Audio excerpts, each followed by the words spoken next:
श्री साई नाथाय नमः। ओम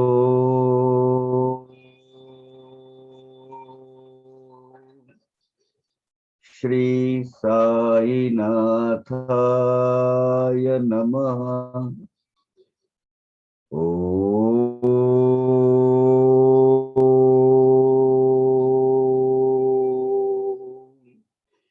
श्री साई नाथाय नमः।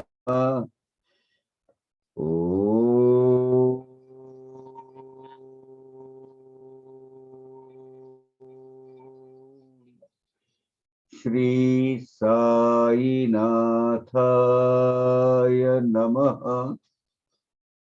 ओम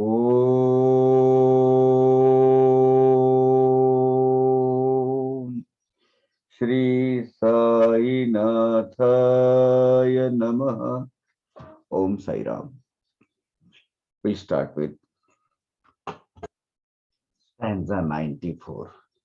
Up till now, the Bapugir, Ramgir Baba, he has reached to the Jalgaon station. It is about midnight, and he has to go all the way, travel the journey for about 4 to 5 hours journey towards Jamner. Only walkway is there, or any bullock cart or horse cart. You can just go. At the same time, जैसे ही वो station से बाहर आए ticket देकर, एक शिपाई actually it is imported from the English. Sipahi is shipoy is peon, and he was searching भाई शिरडी से कोई बापूगीर बाबा आए है क्या. So they had a interaction with each other and they said मुझे चांदोरकर जी ने भेजा है टांगा लेकर, आप चलिए मेरे साथ, they are anxiously waiting for you. So he was very happy कि चलो मेरे आने की खबर चांदोरकर जी को मिली, and he has arranged everything and Baba has told सब आपकी सुविधा हो जाएगी, चिंता मत कर, तू जल्दी से चले जा. From this point we'll start it again. शिपाई दिसला मोठा चतुर, दाढी मिशा कल्लेदार, नीट नेटस ल्यालेला इजार, टांगा ही सुंदर देखील, इजारीच pyjama.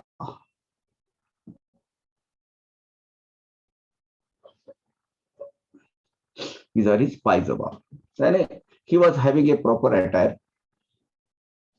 a proper things, very clean and neat person with a long mustache and काफी strong and stout. And वो जो टांगा था, वो टांगा भौतिक टांगा थोड़ा ही था, वो तो भगवान साईनाथ ने भेजा हुआ टांगा था, तो वो भी अच्छा खासा डेकोरेट किया हुआ था. मतलब it was a pleasant coach, you can say. It was a pleasant coach. जैसा टांगा तैसेच घोडे, ते काय होते भाड्याचे थोडे, निगते इतर टांग्यांचे पुढे, उत्साह ओढे कार्याच्या. Now Lord Sainath have created this, ये मायावी प्रसंग खड़ा किया हुआ है. अब इसमें वो जो घोड़ा है वो भी दैवी घोड़ा है, वो भाड़े पे लिया हुआ, किराए पे लिया हुआ, डे टू डे ऐसा थोड़ा ही है, वहां से आया हुआ है भगवान के दरबार से. तो वो तो बेफाम बस बड़ी स्पीड से वो सब घोड़ों के आगे निकल गया. टांगा बड़ी स्पीड से चलने लगा, वो भी बड़ा चुस्त फुर्त था घोड़ा, इसीलिए सब टांगों को पीछे करके ओवरटेक करके वो निकल गया आगे. भरता द्वादश घटका निशी, सुटला टांगा जो वेगेशी, थांबविला तो पहाटेशी, उडिया पाशी वाटेत. नाउ 12 o'clock, भटका द्वादश घटका निशी, रात के 12 बज गए थे. 12 बजे जो तांगा निकला जलगांव स्टेशन से, वो सवेरे 4 बजे एक स्ट्रीम, वाटर स्ट्रीम जो था उसके बाजू में उसने छोड़ दिया। लगातार 4 आवर्स, 4-5 के करीब वो एक नाले के किनारे उसने रोक दिया। तो टांगे वाला सोडी, पाणी पाझा वया आपुरी घोडी, मने आताच येतो तातडी, करू सुख परवडी फराळ। देन ही सेज, घोड़े को पानी पिलाता हूँ, अभी आया 2 मिनट में। बापू गिर बुआ को बोले, देन अपन बैठेंगे और हम नाश्ता करेंगे सवेरे का, अभी आया, जस्ट शांत बैठिए।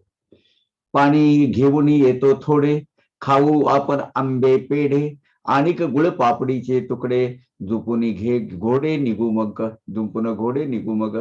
मैं पीने के लिए कुछ पानी लेके आता हूं, और मैं अम्बा पेड़ा, पेड़ा विथ आम का रस का मिक्स मिलता है आजकल, और गुड़ पापड़ी, एक व्यंजन है गुड़ पापड़ी, मिलता है शिरडी में इधर। वो थोड़ा सा ऐसा अपना पिज्जा का जितना होता है ना बेस, ऐसा वो बनाते हैं, मीठा रहता है, गुड़ और मेरे ख्याल से गेहूं का आटा या ऐसा कुछ आटा मिक्स रहता है उसमें, और उसकी वो बनाई हुई होती है बड़ी।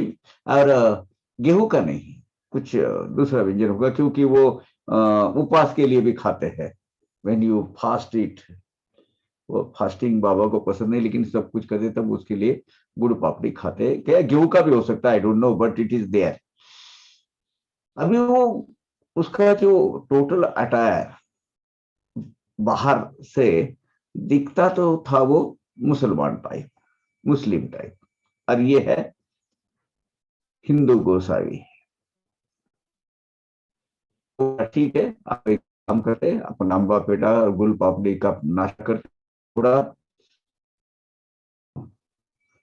बांध के अपना इसमें टांगे को बांध के अपन निकल जाते आगे। दाढ़ी पेहराव मुसलमानी, परिसुनी ऐसी तयाची वाणी, होय साशंकित रामगीर मनी, फराळ हा कोणी करावा। अभी ऐसा है कि उस वक्त की परिस्थितियां, सोशल इन्वायरमेंट एक दूसरे से मिलजुल नहीं था इतना जितना आज। आज फिर से वो सेपरेट होने की कगार पर है, लेकिन बीच के 200 साल काफी हारमोनी से लोग रहते थे। अब वो मुसलमान के जैसा वो पूरा उसका लिबास देखकर और बात करने की थोड़ी सी लहजा और वो देखकर, यार ये मुस्लिम आदमी के साथ मेरे मेरे जैसे बैरागी ने ये अपना नाश्ता लेना उचित है, धर्म संपत है, सम्मत है। ऐसे तरह तरह के विचार उसके दिमाग में आने लगे। इसीलिए रामवीर बुआ ने उसको उसकी जाति पूछी, कौन सी जाति का है तू, कौन सा क्या है, धर्म नहीं पूछा, जाति पूछी। मने नितयासी विचारी जात, म्हणे तू का झालाशी शंकित, मी हिंदू गरवाल क्षत्रिय पुत, ऐसे मी रजपूत जातीचा। अभी उत्तर प्रदेश में गढ़वाल प्रांत है एक, वहां क्षत्रिय जाति के राजपूत लोग हैं, बड़े कुलीन और खानदानी लोग हैं। वो हिंदू है। वो उनका जो लिबास और उनका पहनने का जो टोटल रहन सहन है, वे ऑफ लाइफ, वो पूरा मुसलमान अटायर और उनके जैसा है, लेकिन दे आर हिंदू, गढ़वाल राजपूत हिंदू, क्षत्रिय राजपूत।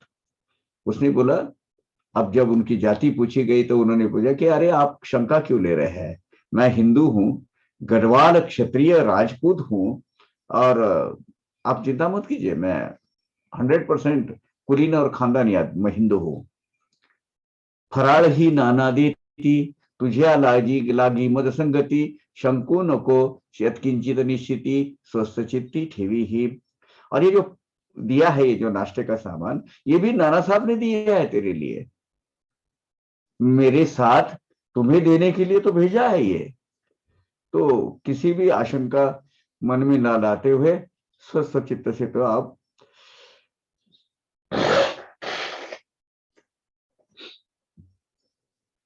आप नाश्ता करिए, किसी भी तरह की कुशंका मन में मत लाइए।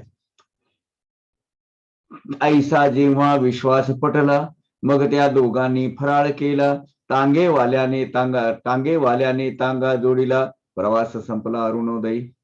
अब ऐसा होने के बाद उन्हें दोनों ने वो नाश्ता किया, गुड़ पापड़ी का और अम्बा पेड़ा, और फिर वो घोड़े को जोड़कर, अपने हर्ष कार्ड को जोड़कर आगे का प्रवास शुरू हो गया। और सनराइज के वक्त, एग्जैक्टली सनराइज के वक्त वो जामनेर को पहुंच गया। टांगा प्रवेशता गावा भीतरी, दिसू लागली नानांची कचेरी, घोडे ही विसावले क्षणभरी, सुखावे अंतरी रामगीर। अब जैसे एंट्री होती है ना जामनेर में, एंट्री पॉइंट पर ही ये मामलेदार कचेरी है, राइट साइड में, just on the entry point itself.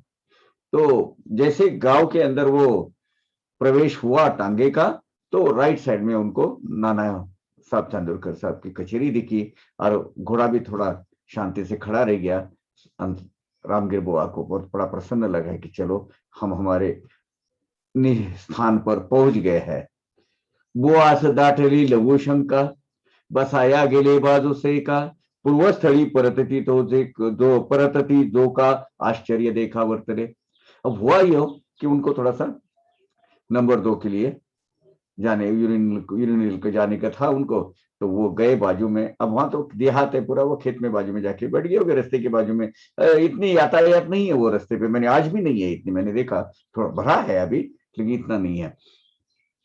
तो वो पेशाब करने के लिए वहां बाजू में गए, तो वो पेशाब करे वापस आए तो उनको आश्चर्य हो गया, यार कुछ भी नहीं है, ना ही टांगा ना ही घोड़ी, दिसे ना टांगा वाला गडी, कोणीही दिसे तेथे न दिसे ते घडी, जागा उघडी देखिली। जब आके देखा तो ना वहां घोड़ा है ना वो टांगा है, वो घोड़ा हकने वाला जो आदमी है, वो गढ़वाल राजपूत सिपाही, वो भी नहीं है, और सब वहां खुला है, खुला खुला है, आजू बाजू में कहीं भी नजर नहीं आ रहा है। क्या हुआ? रामगीर मनी विचारी, चमत्कार हा काय तरी, आणोनी आमदे थोरी, इतक्यात दूरी गेला कुठे? अब वो स्ट्रेट रोड है, एक आगे भी बहुत लंबा तक दिखता है, पीछे भी सब लंबा दिखता है। जो स्पॉट पर वो टांगा खड़ा हो गया था, वो मैं जाकर आया हूं वहां, देखा तो वो, अरे वापस, अभी मैं वापस आया, दूर तक देख रहा हूँ, यहाँ भी वो वापस नहीं जा रहा है, इधर भी वापस नहीं जा रहा है, आजू बाजू में कहीं नहीं दिख रहा है। क्या बात क्या है, कहाँ गया है, इतनी जल्दी गया किधर? रामगीर को सोच में पड़ गए कि ये क्या हो सकता है, मतलब ये टांगे वाला गया किधर? खैर उन्होंने छोड़ दिया। बुआ जावोनी कचेरियात, तो जैसे वो खड़े थे सामने, रोड ऐसा है, राइट साइड में कचेरी है, वो कचेरी में गए, नाना की वहां अपन वो वहां भेंट लेंगे उनकी, वहां जाके उनको मिलेंगे। तो वहां पता चला अभी सवेरे सवेरे 6 बजे 6:30 बजे वहां कौन रहता है? तो वहां नाइट वॉचमैन होगा, वो सिपाही होगा, उसने बोला कि भाई नाना तो घर में है।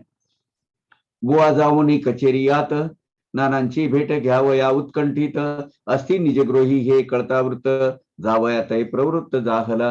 और नाना साहब कचेरी में जाके देखे तो बोले वो घर में है, and just across the road उनका वो रहने का ठिकाना आज भी है वहां। मेरे ख्याल से अभी सुना मैंने कि वो डिमोलिश करके कुछ बिल्डिंग वगैरह बांधी है, लेकिन जब मैं गया था अबाउट 8-10 साल पहले, आई बिलीव, या 10 साल पहले गया था, तब तो वो था वहां, राइट अबाउट 2010 में मैं गया था।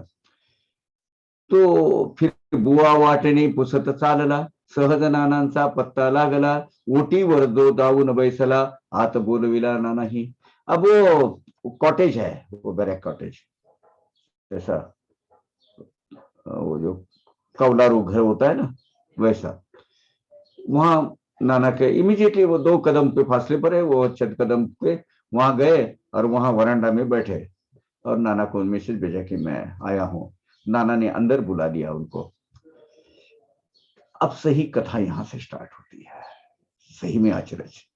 परस्परांची भेट जाहली, उदी आरती बाहेर काढिली, नानांची आसनमुख ठेवली, वार्ता निवेदिली संपूर्ण। रामगिर बुआ ने नाना के पास वो उदी और आरती दे दी और बोले मुझे साईनाथ भगवान ने भेजा है आपके पास, और जैसा जैसा हुआ वैसा वैसा आपको उसने सब बोल दिया, ऐसे ऐसे मैं यहाँ आया हूं। और आश्चर्य की बात देखो, जैसे ही उदी आई, नवल ही जव उदी आली, मुलगी नानांची त्याच खाली, अब प्रसूत्यर्थ होती अडली, जहालेली अति कष्टी। अब जे उदी जब आई तब नाना की जो लड़की मैनाबाई कोड़ेकर, वो प्रसूति वेदना से बहुत मतलब जर्जर हो गई थी, पीड़ा त्रासदायक हो, बहुत वेदना उसको हो रही थी, क्योंकि वो बच्चा शायद थोड़ा आड़ा वगैरह आ गया होगा, तो वो प्रसूति प्रॉपरली नहीं हो रही थी। अब ये डिलीवरी में प्रॉब्लम्स आते हैं। वयाते संकट निरसन, मांडेले होते नवचंडी हवन, पाहुनी सप्तशती पाठ पठन, विस्मयापन्न गोसावी। अभी वो देखने के बाद उन्होंने नाना साहब ने लक्ष्य चंडी यज्ञ चालू कर दिया था, नवचंडी यज्ञ होम हवन। भाई इसको जरा थोड़ा सा शांति करे, तो नवचंडी होम हवन चला था। और सप्तशती पाठ, दुर्गा सप्तशती पाठ है, दुर्गा देवी के, इसमें देवी के शक्ति पीठ है, उसके उनकी पूजा अर्चा करने का, आराधने का एक भाग है दुर्गा सप्तशती, उसका पाठ चालू किया था। रामगिर बाबा को देखकर ये बहुत, क्योंकि रात भर वो चल रहा था, क्योंकि वो लड़की मेन ऐसा हॉल है, राइट साइड में एक हॉल है, लेफ्ट साइड में, तो लेफ्ट साइड के वो कॉर्नर के इसमें वो मैनाबाई थी वहां। जैसे क्षुधार्था अकल्पित, ताट यावे पक्वान न पुरित, किंवा तृषित चकोरा मुखी अमृत, तैसे तब होते नानाला। अब नाना जैसे शिरडी से साईनाथ भगवान ने भेजे है, जैसे बहुत ही प्यासा हुआ आदमी और भूखा हुआ आदमी, जैसे बहुत भूख लगी हो, और उसको पूरे भोग के साथ में पंच पकवान का पंच बहुत सारे व्यंजनों के साथ में मीठा भरा वो अन्न अगर आता है सामने, तो उसकी क्या अवस्था होगी। या बहुत ही प्यासा आदमी है, चकोर के जैसा। चकोर बोले तो सिर्फ वो क्या करता है, हाँ, और उसके मुख में अगर अमृत जाता है, वैसी स्थिति नाना की हो गई। अरे बाप, नाना फूले न समाये, अरे मेरे आते टाइम पर, मेरे ऐसे संकट के वक्त पर बाबा की उदी आई है और बाबा की आरती आई है। इमीडिएटली अंदर से अपनी धर्मपत्नी को बुलाया, हा कमारिली कुटुंबाला, उदी दिदली पाजावयाला, स्वयं आरती म्हणावयाला आरंभ केला नानानी। अपने धर्मपत्नी को बुलाया, देख ये उदी पानी में घुल के उसको पिला दो, बाबा ने भेजी है। और स्वयं खुद वो आरती जोर जोर से वो अपना गाना चालू कर दिया है, आरती बोलना चालू कर दिया। वेळ क्षण भर गेला न गेला, एक क्षण भर कुछ चंद क्षण गए होंगे, वेळ क्षण भर गेला न गेला, बाहेर आतून निरोप आला, ओठास लाविता उदीचा प्याला, आराम पडला मुलीस, क्या अवस्था हो गई। जैसे वो ग्लास में उदी खोलकर लड़की के ओठों पे लगाई, इधर प्रसूति हो गई, आराम, उसको आराम गिरा, उसकी वेदनाएं खत्म हो गई। तात्काळ क्लेश निर्मुक्ती जाहली, मुलगी निर्विघ्न प्रसूती पावली, सुखाने हाती पायी सुटली, काळजी मिटली सर्वांची। उसी क्षण, अरे कोई दवा लेता है तो दवा को भी असर होने के 1-2 घंटा, आधा घंटा जो भी है वो लगता है। पेन किलर भी लेते हो तो एक 15 मिनट लग जाते हैं। यहाँ तो वो उदी, क्या सामर्थ्य शक्ति है उसमें, वो उदी पानी में घोलकर वो पहला ओठों पर क्या लगाया, एक आधा घूंट अंदर गया होगा नहीं होगा, वेदनाएं खत्म। और सुशिक्षण, जितनी वो कॉम्प्लिकेटेड कॉम्प्लिकेशंस निर्माण हो गए थे, वो डिलीवरी में सही सलामत उसकी प्रसूति हो गई और वो छूट गई। सबको आनंद हो गया। बहुत अच्छा। इतना बड़ा संकट, जानलेवा संकट से वो मैनाबाई मुक्त हो गए। तांगेवाला कुठे गेला, येथेही मज नाही आढळला, आढळला राम गे पुसे नानाला, तांगा धाड़ीला तो कुठे। अब ये सब होने के बाद आनंदी आनंद सब वातावरण में, वो रामगीर बाबा ने पूछा तांगे अपना नाना साहब को, नाना साहब वो आपने जो भेजा था वो टांगा किधर गया, यहाँ भी नहीं दिखा मुझे, वहां छोड़ा उसने और मैं यहाँ आया, वो कहाँ गायब होता था पता नहीं, वो आपने जो टांगा नहीं भेजा था मुझे, वो मुझे लाने के लिए, वो गया किधर, वो यहाँ भी नहीं दिख रहा है वहां भी नहीं दिख रहा है। वो रात 12 बजे मुझे मिला, 5 बजे यहाँ लेके खाना खाया हमने, नाश्ता आपने हमको फराल भेजा था, वो फराल यानी कुछ नाश्ता वगैरह कर लिए भेजा था, हम यहाँ आए और जैसे मैं थोड़ा सा लघु शंका के लिए बाहर गया तो ये गायब, वो यहाँ भी नहीं दिख रहा है, कहाँ गया वो। नाना वदती म्यान धाडीला, टांगा कुठला ठावा नमजला, तुम्ही येता हे ठावे कुणाला, टांगा कशाला धाडील मी। नाना बोले मैंने नहीं भेजा टांगा, कौन सा टांगा, मैं तो कोई जानता ही नहीं हूं, और आप आ रहे हैं इसका मुझे कैसे खबर पड़ेगी, और मुझे कैसे मालूम होगा कि आप वहां से निकले हैं, तो मैं किस कौन से हिसाब से, कौन से मन से, अपने मन से आपको टांगा भेजू वहां से, मुझे तो कोई खबर बात नहीं, कोई पता नहीं, मैं क्यों भला टांगा भेजूंगा आपको। अरे आप आ रहे हैं इसकी कल्पना ही नहीं मुझे, पता ही नहीं कि आप आने वाले हैं, तो टांगा भेजने का तो सवाल ही पैदा नहीं होता। फिर रामगीर बुआ ने वो टांगे की पूरी बात रात के 12 बजे से सवेरे अभी तक 6 बजे तक के नाना को बता दी।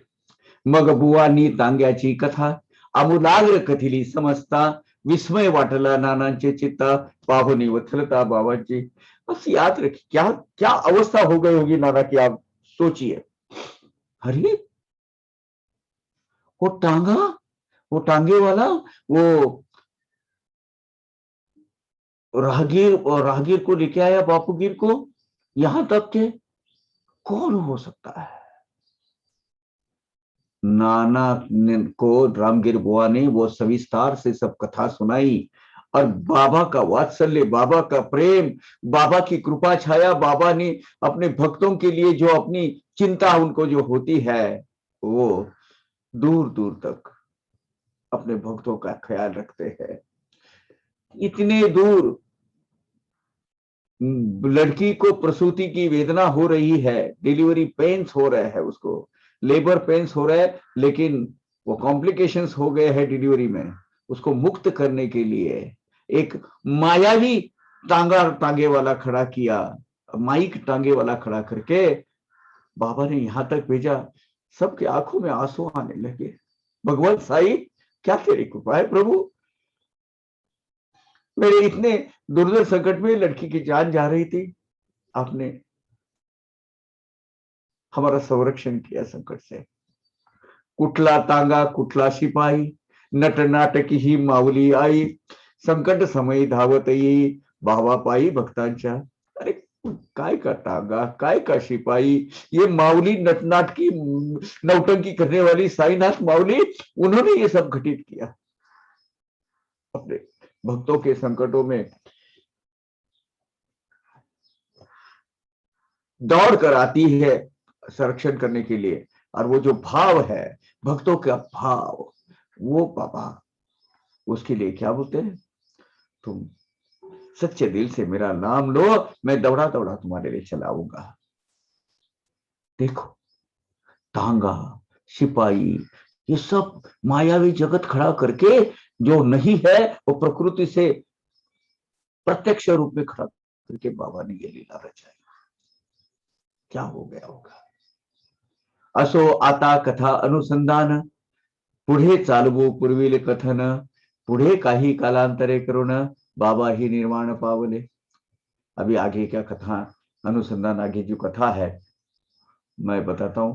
ये जरा बहुत ही अप्रतिम प्यारी सी दिल को छूने वाली कथा हमने अभी सुनी है।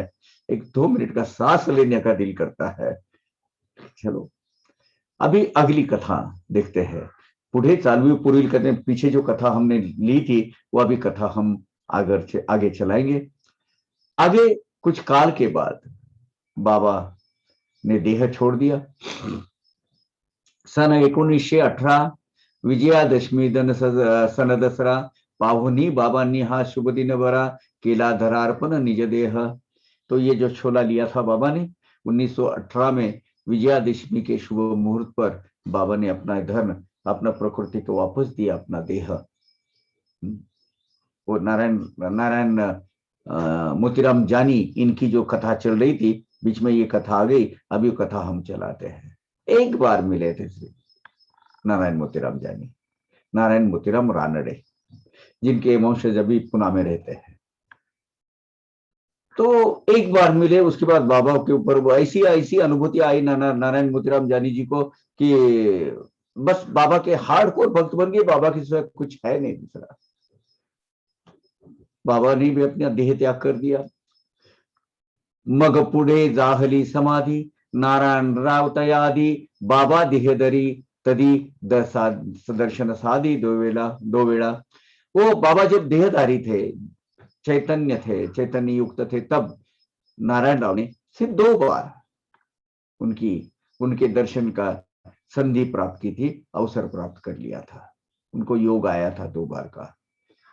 समाधी झाले 3 संवत्सर दर्शनेच्छा जरी बलवत्तर परी येता येईना योग्य अवसर तेने अधीर जाहले। अब बाबा की समाधि हो गई है, 3 साल बीत गए हैं। दर्शन के लिए जाने के लिए बहुत इच्छा हो रही है, लेकिन वो प्रॉपर टाइम नहीं आ रहा था। बहुत उनको अस्वस्थता बढ़ गई थी उनकी कि हमें जाना चाहिए बाबा के दर्शन, मुझे जाना चाहिए, बाबा कब मिलके मुझे जमाना हो गया है। 3 साल बीत गए हैं, बाबा देहधारी निकल गए, देहधारी नहीं है निकल गए, लेकिन अभी तो है वहां बाबा की समाधि है, मुझे वहां जाना चाहिए। लेकिन वो बड़ी उथल पुथल हो रही थी दिल में, फिर भी वो योग नहीं आ रहा था, वो अवसर मौका प्राप्त नहीं हो रहा था। समाधी मागे वर्ष भरले नारायण राव व्याधी निपडिले औषधोपचार सर्व सरले उपाय हरले लौकिके। बाबा के समाधि को 1 साल होने को आ गया होगा। हुआ यूं कि 3 साल क्यों लगा? क्योंकि नारायण राव खुद बहुत सारी व्याधियां, उनको अलग अलग तरह के रोग ने, व्याधियों ने उनको जकड़ लिया। व्याधि हो गई, चल नहीं पा रहे थे, विकलांग हो गए, जा नहीं पा रहे थे, फिर भी रात दिन बाबा का ध्यान लगाते थे। गुरु राय को कैसा मरण हो सकता है? नहीं हो सकता है। गुरु राय कभी, उनको गुरु राय को तो कोई जीवन भी नहीं है और मरण भी नहीं है, वो तो शाश्वत सत्य है। अब हुआ क्या देखिए, ऐसी व्याधि जर्जरा अवस्था में भी बाबा का नामस्मरण करते थे। और गुरु राय को आप समाधि अवस्था में है, फिर भी दिदिले दर्शन नारायण, अनादि अनंत गुरु राय साईनाथ भगवान ने नारायण राव को दृष्टांत दिया। कैसा दिया? स्वप्न दृष्टांत दिया। सपने में आए बाबा, एके रात्री पडले स्वप्न साई एका भुयारा मधुन नारायण रावापाशी येऊन देशी देती आश्वासन तयाते। एक रात में उनको सपना गिरा कि बाबा सपने में आए और एक खंडर से, गुहा से बाहर आ रहे थे, और वो आके नारायण राव के पास बैठ गए और उनको आश्वस्त किया। क्या कहा? काळजी काही न धरी मनी उतार पडेल उद्यापासून, 1 आठवडा संपता क्षणी बसशील उठून तू सोए। अरे चिंता मत कर, कोई डरने की बात नहीं है, कल से ही तुझे आराम पड़ने लगेगा। और 1 हफ्ता 7 दिन, 1 हफ्ता इतना ही समय के अंदर ही ये खत्म होते ही तू खुद उठ के खड़ा होगा, अपने पैरों पे चलने लगेगा। क्यों चिंता करता है, मैं हूं ना। ऐसा बाबा ने सपने में आके सपना दृष्टांत दिया। फिर असो मग 8 दिवस लोटले, अक्षरे अक्षर प्रत्यंतर आले, नारायणराव उठून बसले, अंतरी झाले अनिवार्य। 8 दिन बीत गए और बाबा ने जो स्वप्न दृष्टांत में जो अमृतवाणी की वर्षा की थी, वो अक्षर ने अक्षर, लफ्ज ने लफ्ज सच्चा हुआ। और 8वें दिन ही नारायण राव अपनी शैया छोड़कर खुद चलने फिरने लगे। ऐसेच काही जाता दिवस, आले नारायणराव शिर्डीस, समाधीचे दर्शनास, तेव्हा या अनुभवास कथिले। कुछ दिन जाने के बाद जब अच्छे हो गए, तंदुरुस्त हो गए, तो नारायण राव शिरडी को आ गए और शिरडी के दर्शन को आए। सौभाग्यवश उस वक्त नाना साहब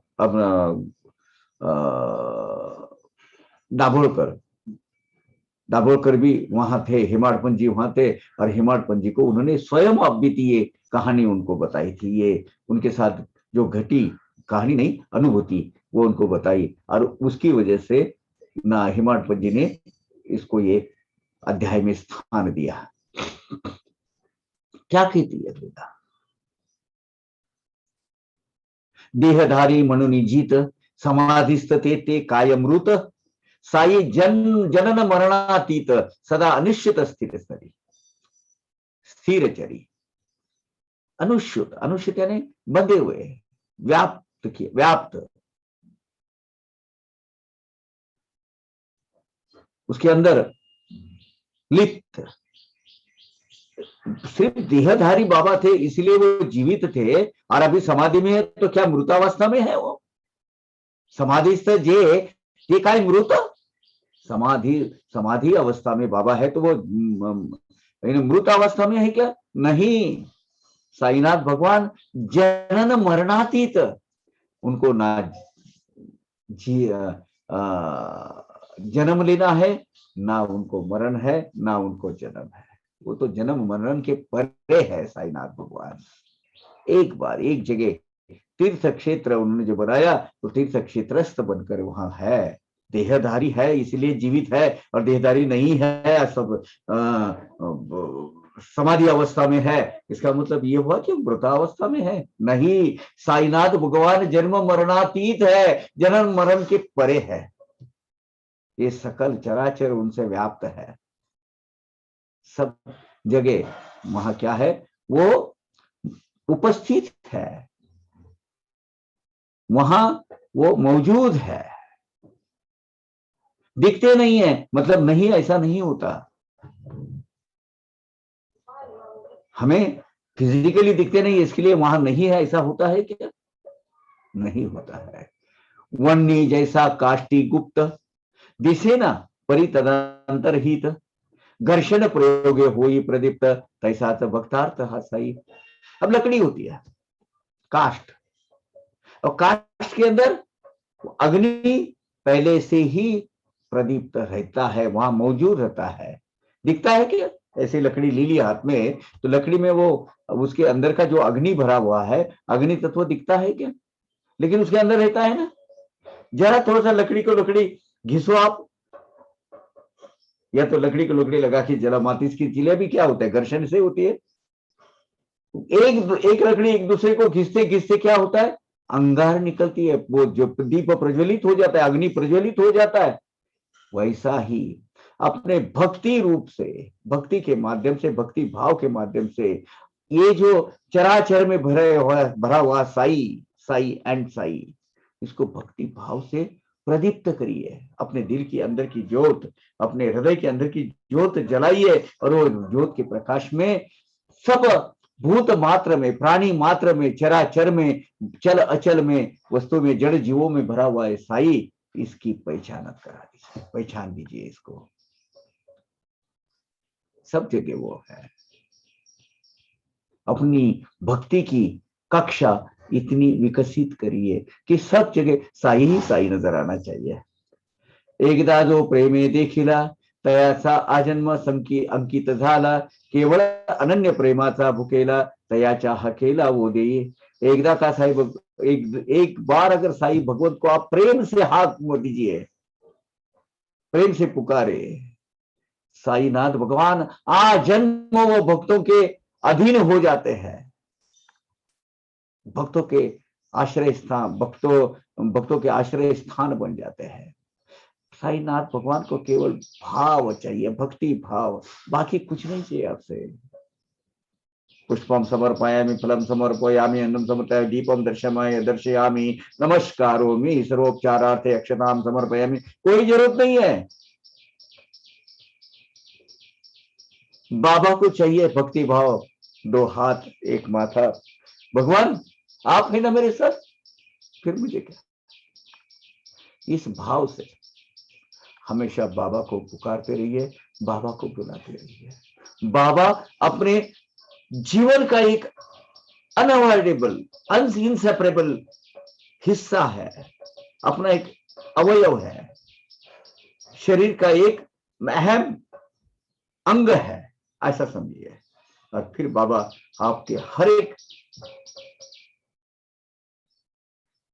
मन में आए हैं विचारों का साथ देते हैं, बुरे नहीं भले बुरे विचारों का नहीं, भले विचारों का। बुरे आते हैं तो उसको ट्रांसफॉर्म कर देते भले में। न लगे तयासी स्थळवा काळ, उभा निरंतर सर्व काळ, कैसी कोठुनी दाबिल कळ, अकरणीय कळ तयाची। उनको कई स्थल काल अबाधित है बाबा, कब कहा किस वक्त कहां प्रकट होके पता नहीं कर सकते। हमेशा आप के अधीन है, भक्तों के अधीन है, आपके प्रेम से बंधे हुए हैं, इसीलिए आपकी सेवा में रात दिन खड़े रहते हैं। कितने उदाहरण मिलते हैं। वो गुड़गांव की ज्योत्सना ताई है, स्कूटर पे, अभी बहुत चंद एक 10 साल पहले उनका एक्सीडेंट हो गया, स्कूटर पे जा रही थी, नीचे गिर गई, आंख ऐसी फूट कर, हार्डकोर भक्त ऐसे ज्योत्सना ताई, ऐसी जो आंख है ना ऐसी 6 इंच नीचे लटक रही थी।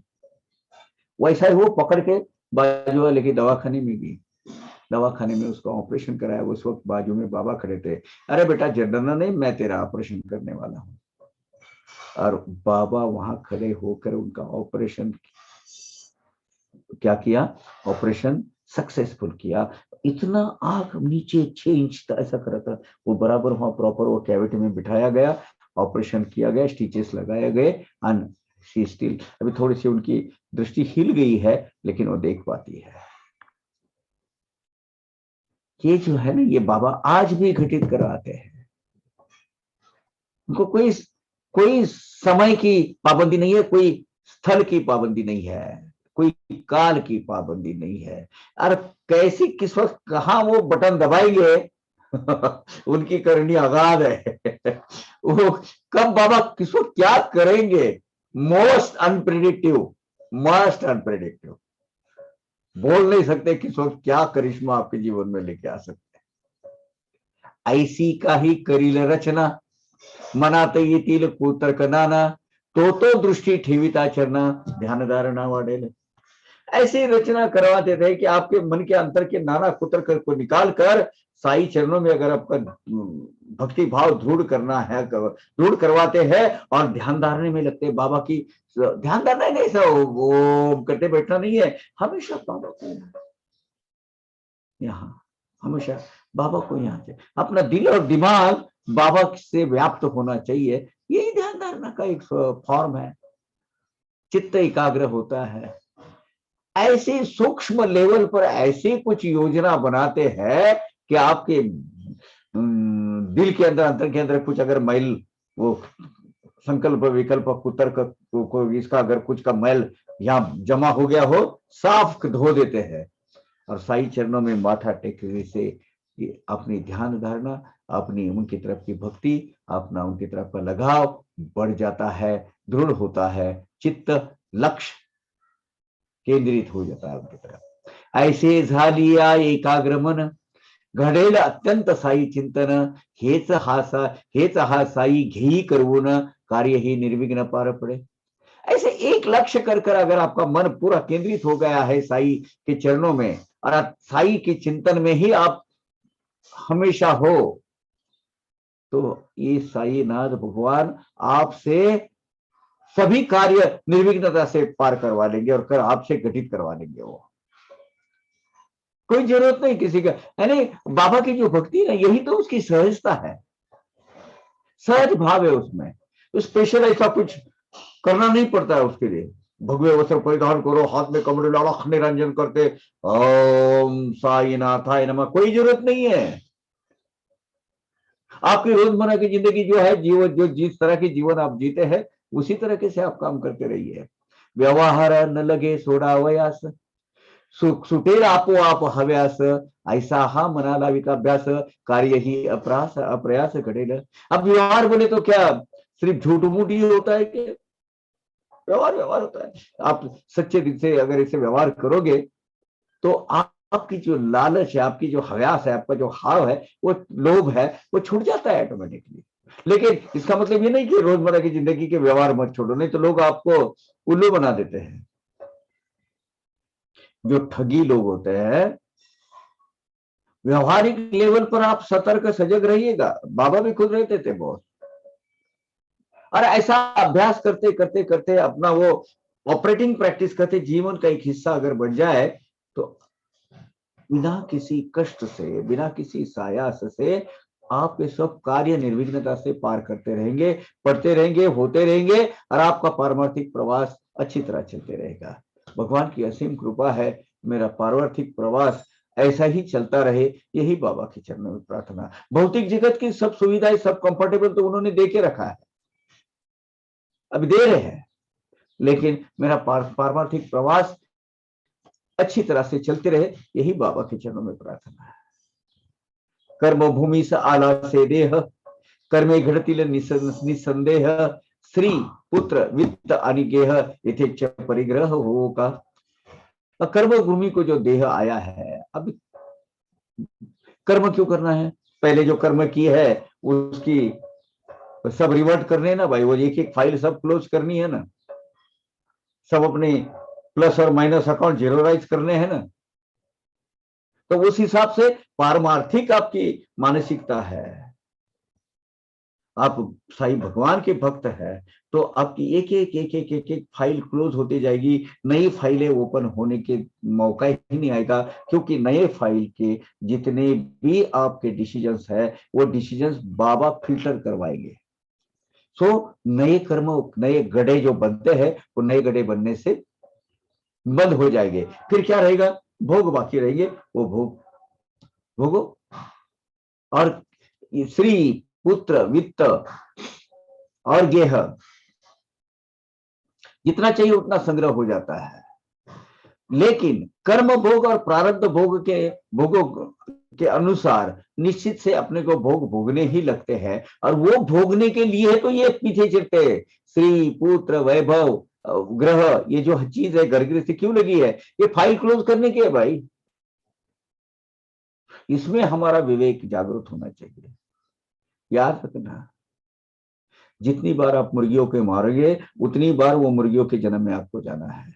जिस तरह आप बर्ताव अपनी बीवी के साथ करोगे, वो कल चल के अगले जन्म में आपको बीवी बनना है, वो उसको पुरुष बनना है, आपका पति बनना है, और उसी तरह का बदला उसको देना है। तो बी केयरफुल। भगवान ने ये रिश्ते जोड़े हुए हैं और उसको मंगल पवित्र पावन रिश्तों में कैसा निभाना चाहिए, ये साईं की सीख है। जो विपदा आपदा या जो कष्ट अपनी औलाद हमें देती है, वो आपकी गत जन्मों की देना लेना लगते हैं वो लोग। समझो, शांत बैठो भैया, ये फाइल मैंने ओपन की हुई है, अभी मुझे क्लोज करना है, अभी इसमें कष्ट मुझे झेलने हैं, मुझे कुछ त्रास इसमें होने वाला है, क्योंकि मैंने गए जन्म में कुछ ना कुछ तो किया हुआ है, इसके लिए ये मुझे आया है। रास्ते में चलते चलते सहज भाव से झगड़ा मोल लेना शुरू कर देता है आदमी। इमीडिएटली ट्रिक करो, हाँ मेरा प्रारब्ध सामने आके खड़ा रह रहा है, तो अबे मत करो। ठीक है भाई, कभी अगर गुस्से में आकर वो अपनी अपने विनम्रता को अपनी कमजोरी समझता है तो आत्म संरक्षण तो करना पड़ेगा आपको, लेकिन उसके बाद उसको बोलो कि भैया गलती हो, माफ कर। प्रारब्ध भोग ये सब ये सब प्रारब्ध भोग है। होनारते होद्या यथेष्ट, सदगुरु चिंतन आपुले अभिष्ट, संकल्प विकल्प होतील नष्ट, संचित अनिष्ट टळेल। ये संचित कर्मों के अनुसार होता है पूरा। इच्छित ध्येय, इच्छित प्राप्ति हमें जो करनी है उसके तरफ अपना ध्यान सदगुरु चिंतन में के जरिए, सदगुरु चिंतन के माध्यम से करिए। जो होना है वो होकर रहेगा, जो हो रहा है वो होकर होना ही, उसको होना के हो दे यथेष्ट, जो होता है उसको होने दो। अभी कर्म बंध की वजह से जो आपके साथ जो घटित हो रहा है, जो भला बुरा हो रहा है, वो होने वाला है। वो ठीक जो समय पर उसको होना है वो होना है। लेकिन अपना निश्चित रखिए क्या चाहिए, सदगुरु कृपा, सदगुरु चिंतन, सदगुरु के ध्यान, हर सदगुरु। इसकी वजह से आपके जितने भी पुराने फाइल्स है ना, पुराने जितने भी अकाउंट्स है, वो जीरोराइज होने वाले हैं। पूरी फाइल्स एक एक क्लोज होने वाली है। संचित कर्मों के बल पर जो कर्म और कर्म भोग हमें भोगने हैं, वो संकटों के जो निवारण है वो इसी माध्यम से हो जाएगा। समझ लीजिए बात। बाबा ने ये अध्याय के माध्यम से हमें यही बताया है। कभी कभी तो ये बोलो, कभी कभी फालतू के ऐसा कभी होता है क्या, कुछ भी बकता है। अगर कोई सामने बोलता है और काका, हाँ आपको मालूम है बैल दूध देता है, आपको पता है पागल है सामने का, गाय दूध देती है, बैल थोड़ा ही दूध देता है। उसकी तरफ बहस मत करो, उसको बोला हाँ देता है ना, देता है। सवेरे का आपको जो चाय पिलाया ना वो बैल का तो था, कैसा लगा आपको, छोड़ दो।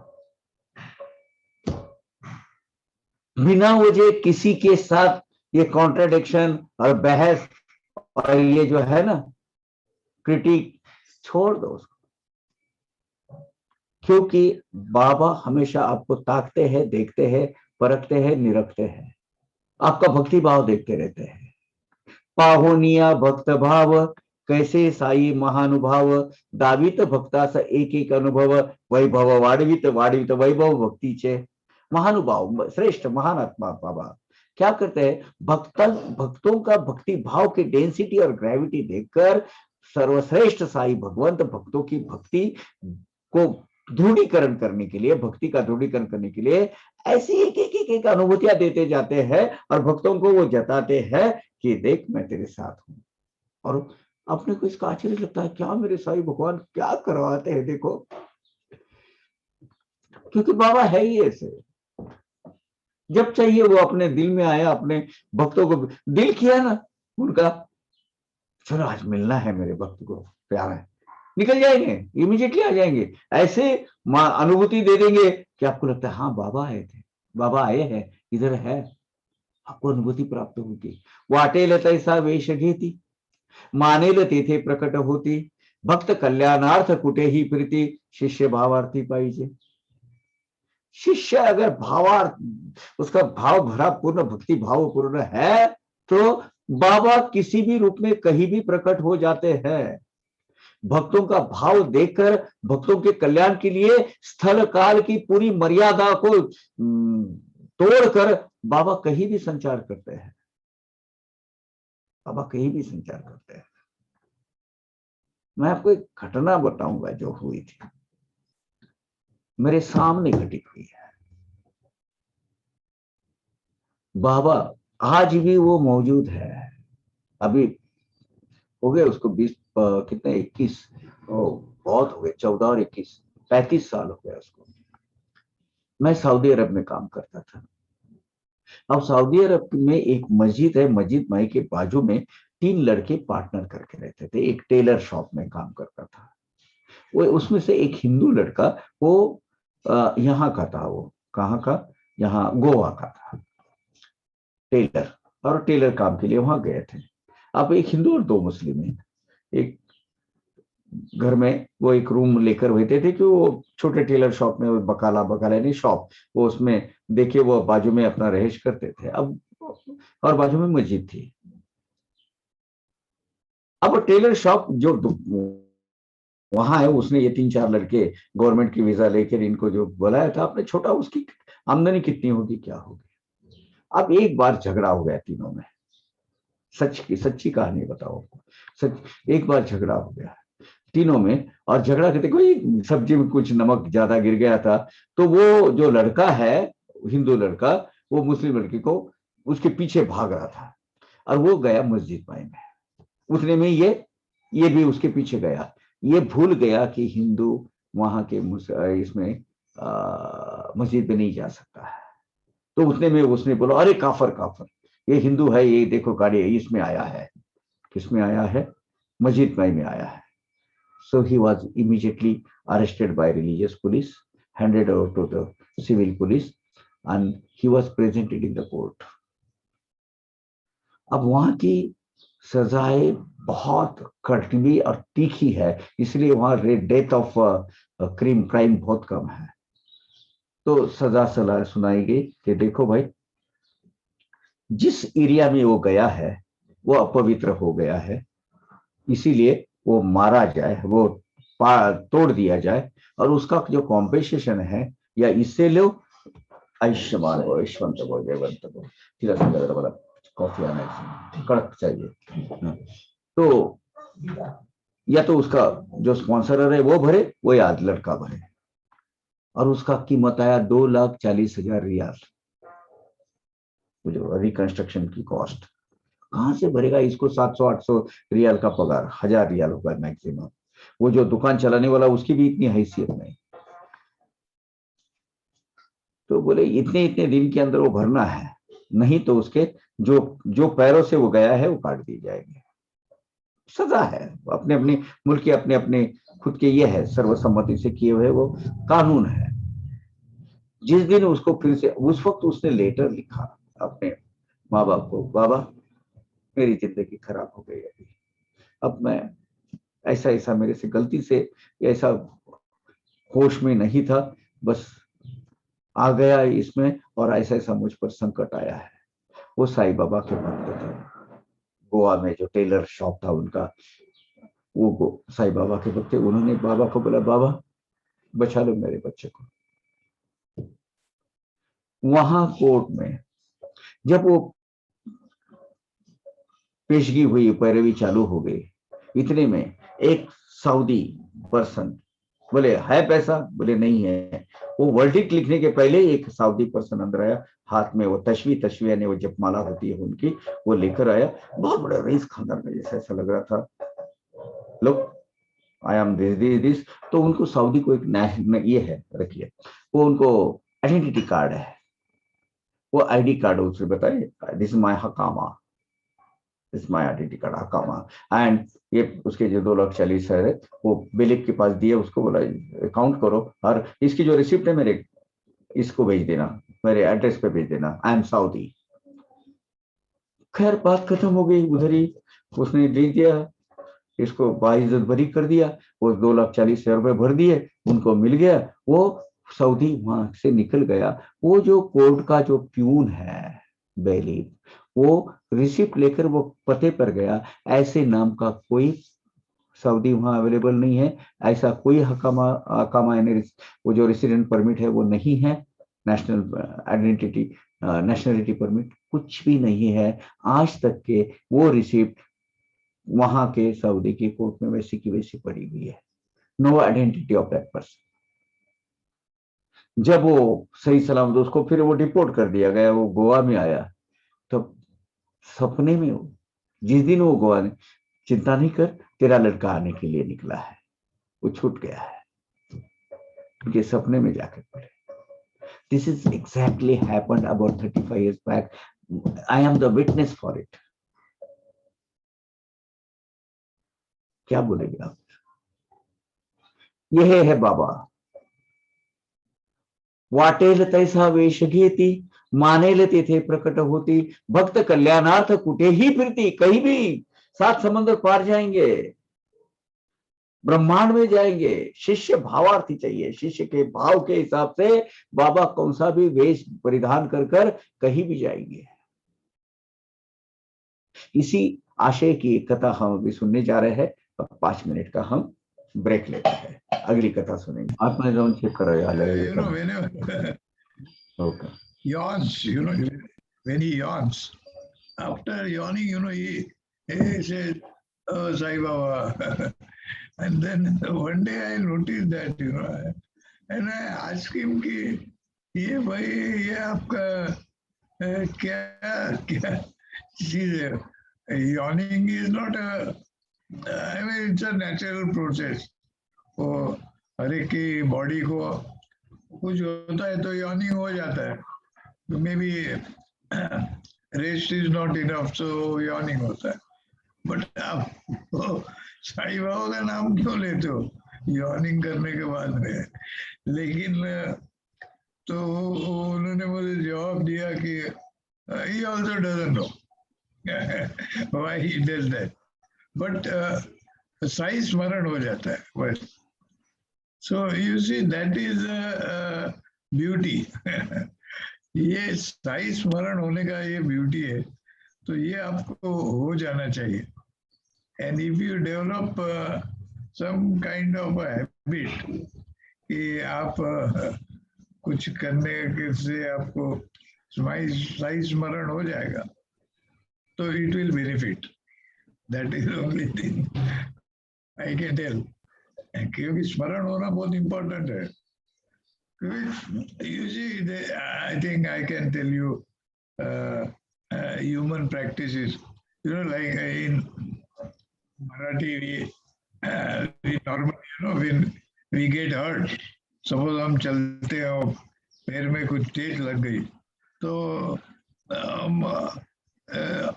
नेचुरल प्रोसेस हो जाता है और बोलते हैं आई मीन्स हमको अपने माँ का याद आता है. सो दैट इज द स्मरण.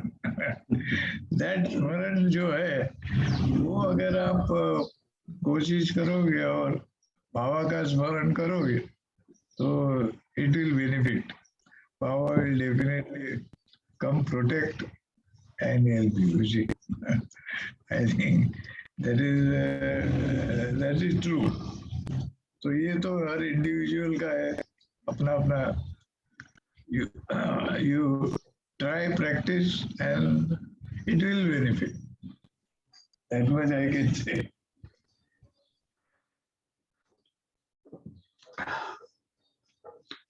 Anybody has got any question, please let me know. Yeah, I think you play coffee. That is essential. But this is there. वो साई स्मरण हो जाना चाहिए.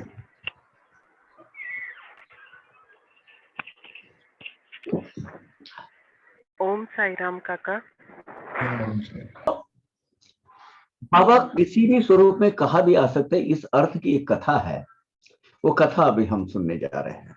बहुत ही दिल को छू लेने वाली और मन को भाने वाली कथा है. मुझे बहुत पसंद आती है. ये आरतीची अनेक कथा श्रोता परिसिजे सादर चित्ता संत आपुल्या भक्ता करता कैसे श्रमता हरनिश.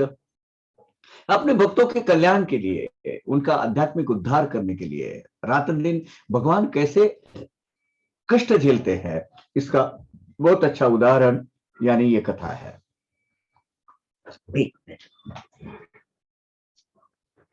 अभी कथा ध्यान से सुनिएगा. बहुत गहरा मतितार्थ इसमें भरा हुआ है. खोलोनिया कानाची कवाड़े, हृदय मंदिर करा की उघडे, रिघू द्या इस आतुलीकडे, भवभय साकडे वारील.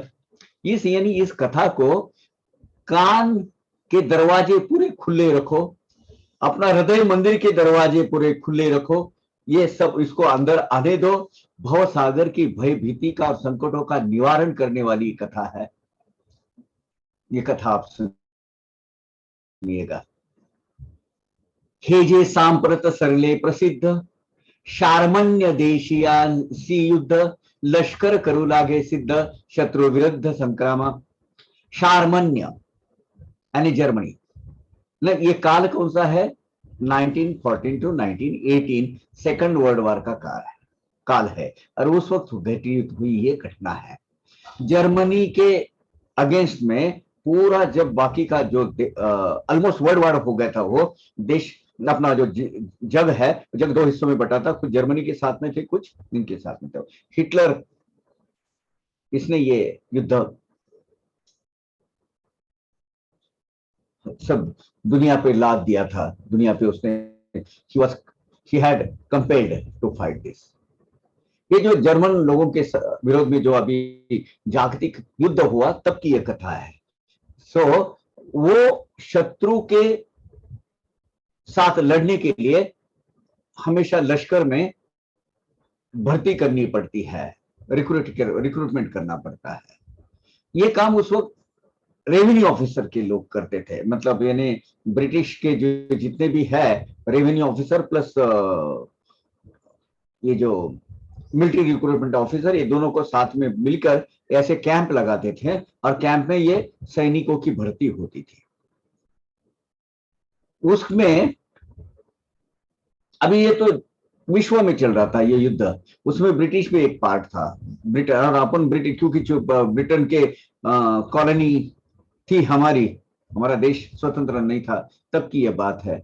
तो वो करने के लिए जो कैंप लगाए जाते थे, वो कैंप के सिलसिले में क्या हुआ आगे देखते हैं।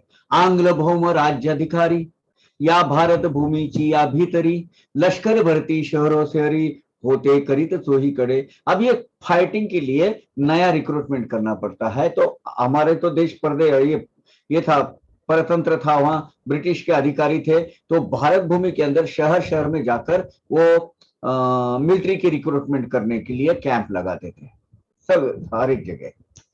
तो यही सिलसिले में 1917 में ये घटना घटित हुई।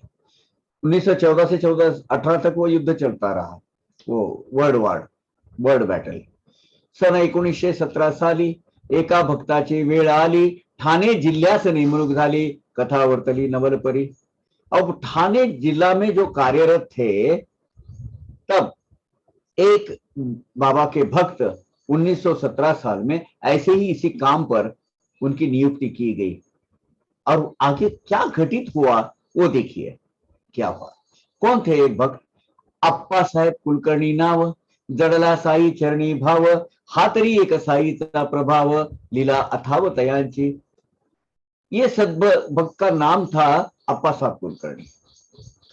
साई भगवान के अगाध लीला से उनके चरणों में उनका भाव जुड़ गया था। और ये जो घटित हुई है लीला, ये मानो साईं बाबा ने घटित करवाई है। कैसे करवाई देखिए, बहुत ही रुचिपूर्ण और बहुत ही मतलब जीवन का एक हिस्सा लगता है। ये कथा सुनने के बाद सोचते कि बाबा हमारे कितने करीब है, कितने नजदीक है। ये जो बापा साहब कुलकर्णी है, अभी अप्पा साहब कुलकर्णी वो जो केशवानंद कुलकर्णी वो अलग, वो शिरडी के रहवासी थे, वो भी रेवेन्यू ऑफिसर थे, वो उधर थे ग्रामाधिकारी। वो 1911 में चले गए। आज भी बहुत सारे लोग कंफ्यूजन करते हैं दोनों के फोटोज में। अप्पा साहब केशवानंद कुलकर्णी का कोई फोटो नहीं है। अप्पा साहब ये जो है थाना वाले अप्पा साहब कुलकर्णी, इनका है, अपने भावार्थ साहित्य चरित्र में मैं देके रखा हूं। लोग वही केशवानंद कुलकर्णी को समझते हैं जो हैजी की बीमारी में 1911 में जो चले गए, वो अलग है और ये अलग है। तो बहुत साल पहले बाबा के चरणों में कैसे जुड़ गए इस बारे में कथा है। तया ते बहुता वर्षापूर्वी बाळासाहेब भाट्याकरवी प्राप्त झाली बाबांची छबी, होती लाविली पूजेस। देखिए अब इसने अब तक बाबा को देखा नहीं था। बाबा की उनकी मुलाकात पर्सनली उनको कभी शिरडी गए नहीं थे। बाबा के जो परम भक्त बाला साहब भाटे थे, उन्होंने बाबा की एक छवि इनको दी थी, बाबा की एक प्रतिमा दी थी। इन्होंने अपने वो पूजा घर में लगा के रखी थी। तब तक फिजिकली वो कभी शिरडी में नहीं गए थे। अब बाला साहब भाटे क्योंकि रिटायर्ड मामलेदार थे, रेवेन्यू ऑफिसर, ये भी रेवेन्यू ऑफिसर से वो रेवेन्यू डिपार्टमेंट में जगह कहीं हो गए होंगे या एक दूसरे की जान पहचान अच्छी हो गई होगी, तो होगी मतलब होनी चाहिए, एक डिपार्टमेंट में रहते तो होता ही है। तो ये बाला साहब भाटे साहब जो है, जो शिरडी में ही बसे थे, उन्होंने ये एक छवि इनको दी थी, एक प्रतिमा दी थी, और उनको अपने पूजा घर में इन्होंने लगा के रखी थी। और डेली भक्ति भाव से उनकी वो पूरे उपचार के साथ में गंधा अक्षत पूजा चर्चा करके उनका पूजन करते थे। काया वाचा मने करून प्राप्त गंध अक्षता पुष्प घालून नित्य नेमे छबीचे पूजन नैवेद्य समर्पण करीत। अप्पा साहब उनको अपने अंतःकरण से, भक्ति भाव से, काया वाचा मन से जो यथाशक्ति जो भी मिलता था ऋतु कालो ऋतु के हिसाब से, काल के हिसाब से, वो गंध अक्षता पुष्प जो मिलते थे वो नित्य नेम बाबा की पूजा करते थे हमेशा। सरेल केव्हा कर्म भोग होईल केव्हा मनाजोग साई प्रत्यक्ष दर्शन योग और आपास हृदरोग लागला। अभी मेरे कर्म भोग कब खत्म हो गए और मेरे मन के जैसा योग कब मिल जाएगा? क्यों? कि मुझे बाबा के दर्शन लेने की इच्छा है, प्रगाढ़ इच्छा है, मुझे मेरी आस लगी हुई है, लेकिन मुझे ध्यास लगा हुआ है बाबा का। लेकिन बाबा की, मैंने अप्पा साहब के दिल में बहुत दिली इच्छा थी, बहुत from the bottom of heart की बाबा के दर्शन के लिए जाना है। लेकिन ये जो प्रकृति के बंधनों से उन्होंने वो बंधे हुए थे। एक तो सीनियर ऑफिसर गवर्नमेंट में, ब्रिटिश का अमल, तो नहीं जमता था वो छुटने का। साई बाबांच्या छबीचे दर्शन तेही प्रत्यक्ष दर्शना समान भाव मात्र असावा पूर्ण वेळेवर खून पावाल। अब याद रखिएगा, बहुत अहम और पते की बात यहां बताई है। साई बाबा के छवि का, यानी साई बाबा की प्रतिमा का जो दर्शन है या मूर्ति का दर्शन है, वो प्रत्यक्ष बाबा के दर्शन के समान होता है। आपके भाव चाहिए, हाँ ये मेरे बाबा है, भावपूर्ण, तो आपको उस छवि में भी वो आपकी अनुभूतियां आने लगेगी बाबा के अस्तित्व की। ये सही है, 100%, इसमें कोई शक नहीं, कोई दोहरा नहीं इसमें। जब तक आपको वो डिवोशन करते करते, वर्शिपिंग करते करते वो प्रतिमा में भी प्यूरिटी आ जाती है, उसमें वो चैतन्य आ जाता है, और अपनी जो इच्छित देवता है वो इच्छित देवता उसमें वास करने लगती है। ये यहाँ जो प्रतिमा है, वो प्रतिमा अगर यहाँ बैठेंगे तो उसमें वो धीरे धीरे इसमें वो प्रतिमा में भी चैतन्य आता है, वो आपके साथ बात करने लगती है, आपकी सुख दुख का हिस्सा बन जाती है। तो बाबा की छवि का दर्शन, बाबा की प्रतिमा का दर्शन, यानी बाबा का दर्शन, इसमें कोई जरा भी अंतर नहीं है। केवळ छबीचे दर्शन होता प्रत्यक्ष दर्शनाची त्या समता, ये विषयीची अनर्थता श्रोता सादरता परिशीलिए। छवि का दर्शन पहले लिया है और बाद में बाबा का दर्शन प्रत्यक्ष हुआ है, ऐसा हुआ है एक आदमी के साथ। बड़े संत महात्मा थे, वो कीर्तनकार थे। अभी वो वही कथा हम सुनेंगे। पहले अभी कुलकर्णी साहब की कथा चलो, एक कथे के अंदर ही उप कथानक अभी आया है, तो आप पढ़िए क्या हुआ। बाबा के सामने हुआ है घटित। एकदा बाळा बुवा सुतार मुंबा पुरस्त भजनकार अर्वाचीन तुकाराम नाम धर गेले शिरडीस दर्शन। ये एक बार बॉम्बे के जो परेल विभाग है ना, वो परेल विभाग में बालाबा सोतार करके एक कीर्तनकार रहते थे। दूसरे या तीसरे साल में ये बालाबा सोतार का भजन अपना, जैसे रामनवमी उत्सव हुआ ना, चौथे साल से तो दासगणों को दिया गया, हाँ, तीसरे साल में मेरे ख्याल से बालाबुआ गौड़ी ने किया था, और दूसरे साल में बालाबुआ सुतार का काम हुआ था। भजन अपना कीर्तन रामनवमी में इन्होंने दिया था। ये जो अभी जो कथा के भक्त है उन्होंने, तो बालाबुआ सुतार ये मुंबई के रहने वाले, लालबाग परेल में रहने वाले थे, भजनकार, और इतने प्रवाही कथाकार थे कि इनको उस वक्त आधुनिक तुकाराम महाराज बोला जाता था। इतनी रिस्पेक्ट उनकी थी उस वक्त, बड़े आदर भाव से उनको देखा जाता था। उनको हरिभक्त परायण बालाबुआ सुतार एक बार शिरडी में दर्शन के लिए आए बाबा के। अब ये पहली पहली बार आए हैं।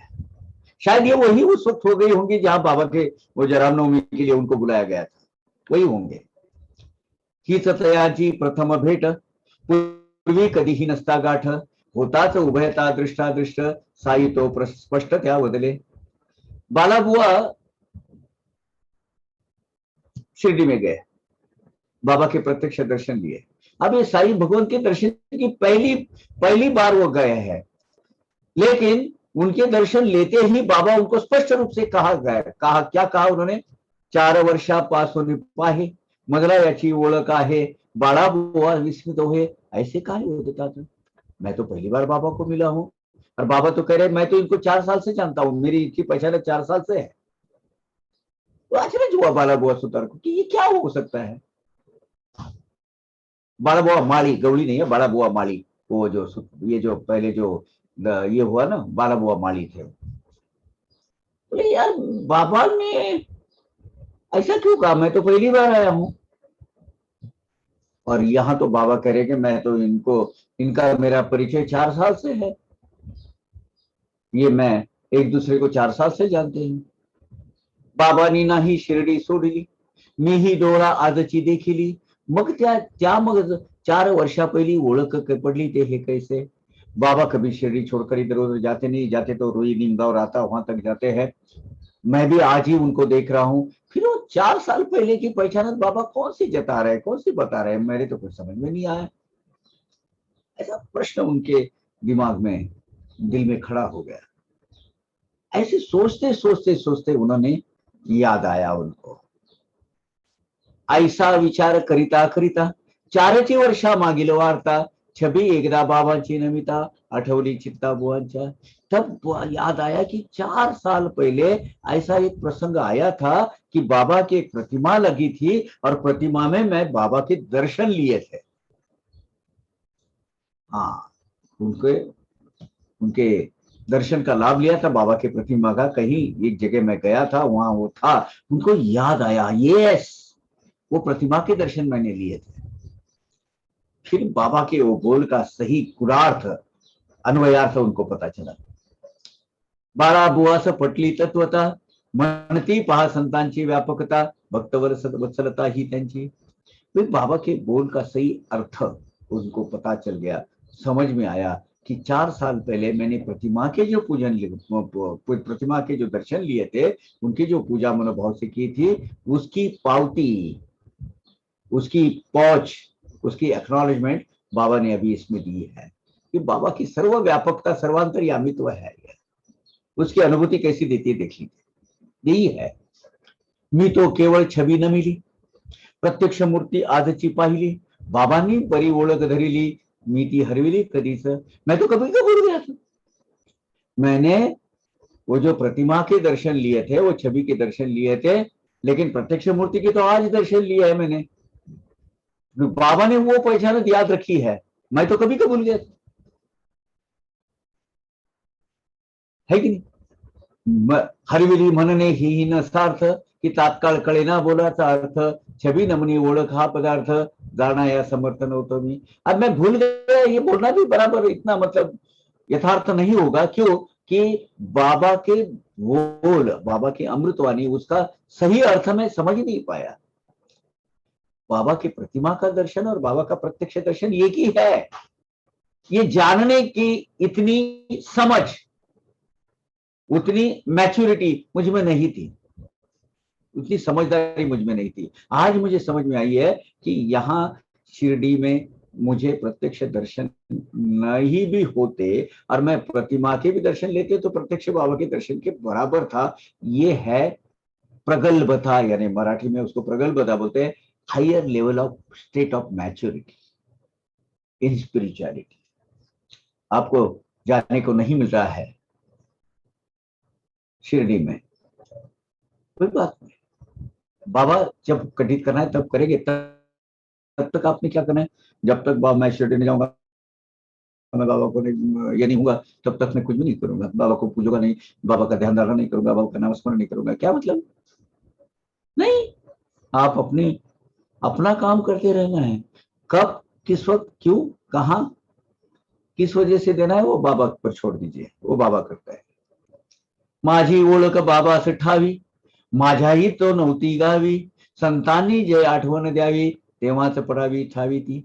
मैं प्रतिमा के दर्शन लेने से बाबा ने मेरी पहचान बना के रखी, और मेरे तो ध्यान मन में भी नहीं था साईनाथ को, लेकिन उन्होंने याद रखा था, उनकी वो याद उनको बराबर थी, और वो मेरे दिल में बराबर ठकती कि अरे 4 साल पहले मैं जो प्रतिमा के दर्शन लिए थे वो बाबा ने मुझे आज याद दिलाए हैं कि इसकी मेरी पहचान थी 4 साल से, 4 साल पहले से। यानी बाबा प्रत्यक्ष संजीवन रूप में वो प्रतिमा के अंदर बसे हुए थे। इसी तरह की कथा वो जो तरखड़ जी के घर के अंदर हुई है, वो जो जैसे वो पुराने बाजार में से वो प्रतिमा आई एग्जैक्टली वैसी की वैसी, वो जो उन्होंने पूजा घर बनाया था उसमें बैठी। कुछ दिन के बाद जब वो शिरडी में गए तो बाबा के दूसरे कोई भक्त थे, वो बोले थे बाबा आपकी पूजा अर्चा करने के लिए, हमारे डे टू डे वर्शिप के लिए मुझे एक प्रतिमा दे ना, आपकी प्रतिमा दो ना। वो पीछे पड़ा हुआ था। तो बाबा ने उस वक्त भाऊ यानी ज्योतिन्द्र जी तरखड़ और बाबा साहब तरखड़ दोनों भी थे। अरे तो क्या प्रतिमा प्रतिमा करता है रे, फोटो फोटो करता है, छवि दे तो छवि दो छवि होता है। ये मेरे भाऊ के पास जाती थी, देख भाऊ बोलते थे ना बाबा, मेरे भाऊ के घर में जाके देख, प्रत्यक्ष मैं वहां बैठा हूं उसके पूजा घर में प्रतिमा के रूप में। हाँ ये है बाबा। प्रत्यक्ष तरखड़ जी के घर में मैं, ज्योतिन्द्र जी के घर में मैं छवि के रूप में प्रत्यक्ष मैं जाकर बैठा हूं। And it's right because Baba has given that particular Pratima through that particular vendor from that पुराना बाजार। वो कथा है, आप साई स्वानुभव साई तरखड़ांचे उसमें है, वीरेंद्र जी ने लिखी हुई है। निर्मल आरसा निर्मल उदक, तई बिंबांचे प्रतिबिंब देख, छवि हेही प्रतिबिंब एक, शुद्ध प्रतीक बिंबांचे। स्वच्छ क्लीन आईना है, या बहुत ही स्वच्छ गहरा ऐसा शांत पानी, पानी का सतह है मतलब, तो उसमें हमारी जैसे प्रतिबिंब दिखता है, हमारी छवि दिखती है उसमें। ठीक इसी तरह ये जो बाबा की कोई भी अगर प्रतिमा आपके पास है तो बाबा के ही खुद का स्वरूप है वो प्रतिबिंब। ज्ञानेश्वर मौली का बहुत सुंदर अभंग है इसके बारे में, बहुत ही हाई लेवल का है, अध्यात्म की सही प्रचिति दिलाने वाला है।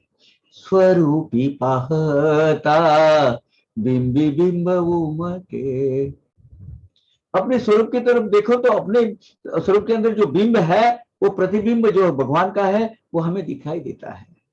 स्वरूपी पाहता बिंबी बिंब उमटे, मेघ श्याम दाटे, मेघ श्याम दाटे गुंती मानी, स्वरूपी पाहता बिंबी बिंब उमटे। बहुत मुझे बहुत पसंद है। बिंब यानी वो प्रतिमा, प्रत्यक्ष और प्रतिबिंब दोनों एक ही है, एक समान है। तो हमें क्या करना चाहिए, वो जो बाबा की प्रतिमा है उसका प्रतिबिंब यहाँ स्टोरेज करके रखना चाहिए। ये बिंब का शुद्ध प्रतीक यानी प्रतिबिंब है, बिंब यानी प्रत्यक्ष, उसका प्रतिबिंब क्या होना चाहिए, यहाँ होना चाहिए। और इसके बीच में स्वच्छता चाहिए, शुद्ध, जैसा आईना होता है ना, उसमें वो आईना के ऊपर कोई धूल नहीं चाहिए, शुद्ध नीतल निर्मल सोज्वल भाव उसमें चाहिए। कबीर इसीलिए तो आपने गालिब गालिब कहते हैं, हम हमेशा भूल करते रहे, जिंदगी भर गालिब यही भूल करता रहा, धूल चेहरे पे थी, धूल चेहरे पे थी और आईना साफ करता रहा। अपने मन का अंदर का जो मेल मल है, अपने व्यक्तित्व का मल है, वो पहले साफ करो। जो बिंब है और प्रतिबिंब है बस उतना ही स्वच्छ शुद्ध सुंदर क्लियर स्पष्ट दिखाई देगा। म्हणून संतांच्या छबीचे दर्शन आहे प्रत्यक्ष दर्शना समान, सर्वदर्शी संतांची जाण तीच ही शिकवण ये सर्वांते। इसीलिए संतों के छवि का दर्शन प्रत्यक्ष दर्शन के समान है। प्रतिमा, मूर्ति या अन्य कोई भी साधनों से संतों का अस्तित्व की अनुभूति स्वयं संत करवा के देते हैं। यही तो ये कथा की शिक्षा है, टीचिंग है। इसमें क्या कहता कावा बने, ये तो मुझे 4 साल पहले मिला था। हम तो 4 साल से एक दूसरे को जानते हैं। प्रत्यक्ष स्वयं साईनाथ भगवान इस बात की अनुभूति आपको देते हैं। सो आपके घर में, पूजा घर में जो भी प्रतिमा है वो और बाबा अलग नहीं है। समझिए, आसो आता पूर्वील कथा परिसावया सावधानता असावी श्रोतयांचे चित्ता अनुसंधानता राखावी। ये बीच में ये जो उपकथानक आ गए, ये सब स्टोरी आ गई बाला बुआ सुतार की। तो अभी ओरिजिनल अप्पा साहब कुलकर्णी की कथा लगा दे। हुआ योग कि उनको डेपुटेशन हुआ रिक्रूटमेंट कैंप के लिए, मिलिट्री के लिए, सेकंड वर्ल्ड वॉर में सैनिकों की भर्ती करने के लिए। अब अप्पा साहब रहते थे ठाणा शहर में। वास्तव्य अप्पांचे ठाणे शहरी, आली भिवंडीची कामगिरी, 8 दिवसा येईन माघारी, पडेले बाहेरी सांगून। अब वो ये रिक्रूटमेंट कैंप के लिए उनको वो ठाणा से वसई भिवंडी नजदीक है, एक 15-20 किलोमीटर है, ज्यादा 20 किलोमीटर है। वो 20 किलोमीटर भिवंडी में उनको ये काम सौंपा गया उनको कि भाई रिक्रूटमेंट कैंप वो मिलिट्री के लोगों के साथ कोऑर्डिनेट करके आपको ये करना है। सब लोगों को रेवेन्यू डिपार्टमेंट के माध्यम से वो पूरा वो सबको पब्लिसिटी करके वो दौड़ी बजाते थे कि भैया ऐसा ऐसा रिक्रूटमेंट है, आप आ जाओ। तो भिवंडी शहर में वो तय हुआ था और उस काम के लिए नोडल ऑफिसर करके, दोनों को लाइजनिंग ऑफिसर करके ये कुलकर्णी, अप्पा साहब कुलकर्णी, उनकी नियुक्ति हुई। तो उन्होंने घर में बोला कि मैं 8 दिन के बाद आऊंगा, अभी 8 दिन के लिए जा रहा हूं। लेकिन हुआ ये, वो गए और 2 दिन ही नहीं हुए तो इधर घर में एक अजूबा घटित हुआ। दिवस 2 गेली आवरी, घडले अपूर्व पहा माघारी, पाहताला एक फकीरदारी, तयाचे घरी ठाण्यास। अप्पा साहब कुलकर्णी भिवंडी के लिए गए थे, 2 दिन नहीं बीते थे, 2 दिन गए थे चलो। तो उनके घर में एक फकीर आ गया भिक्षा मांगने।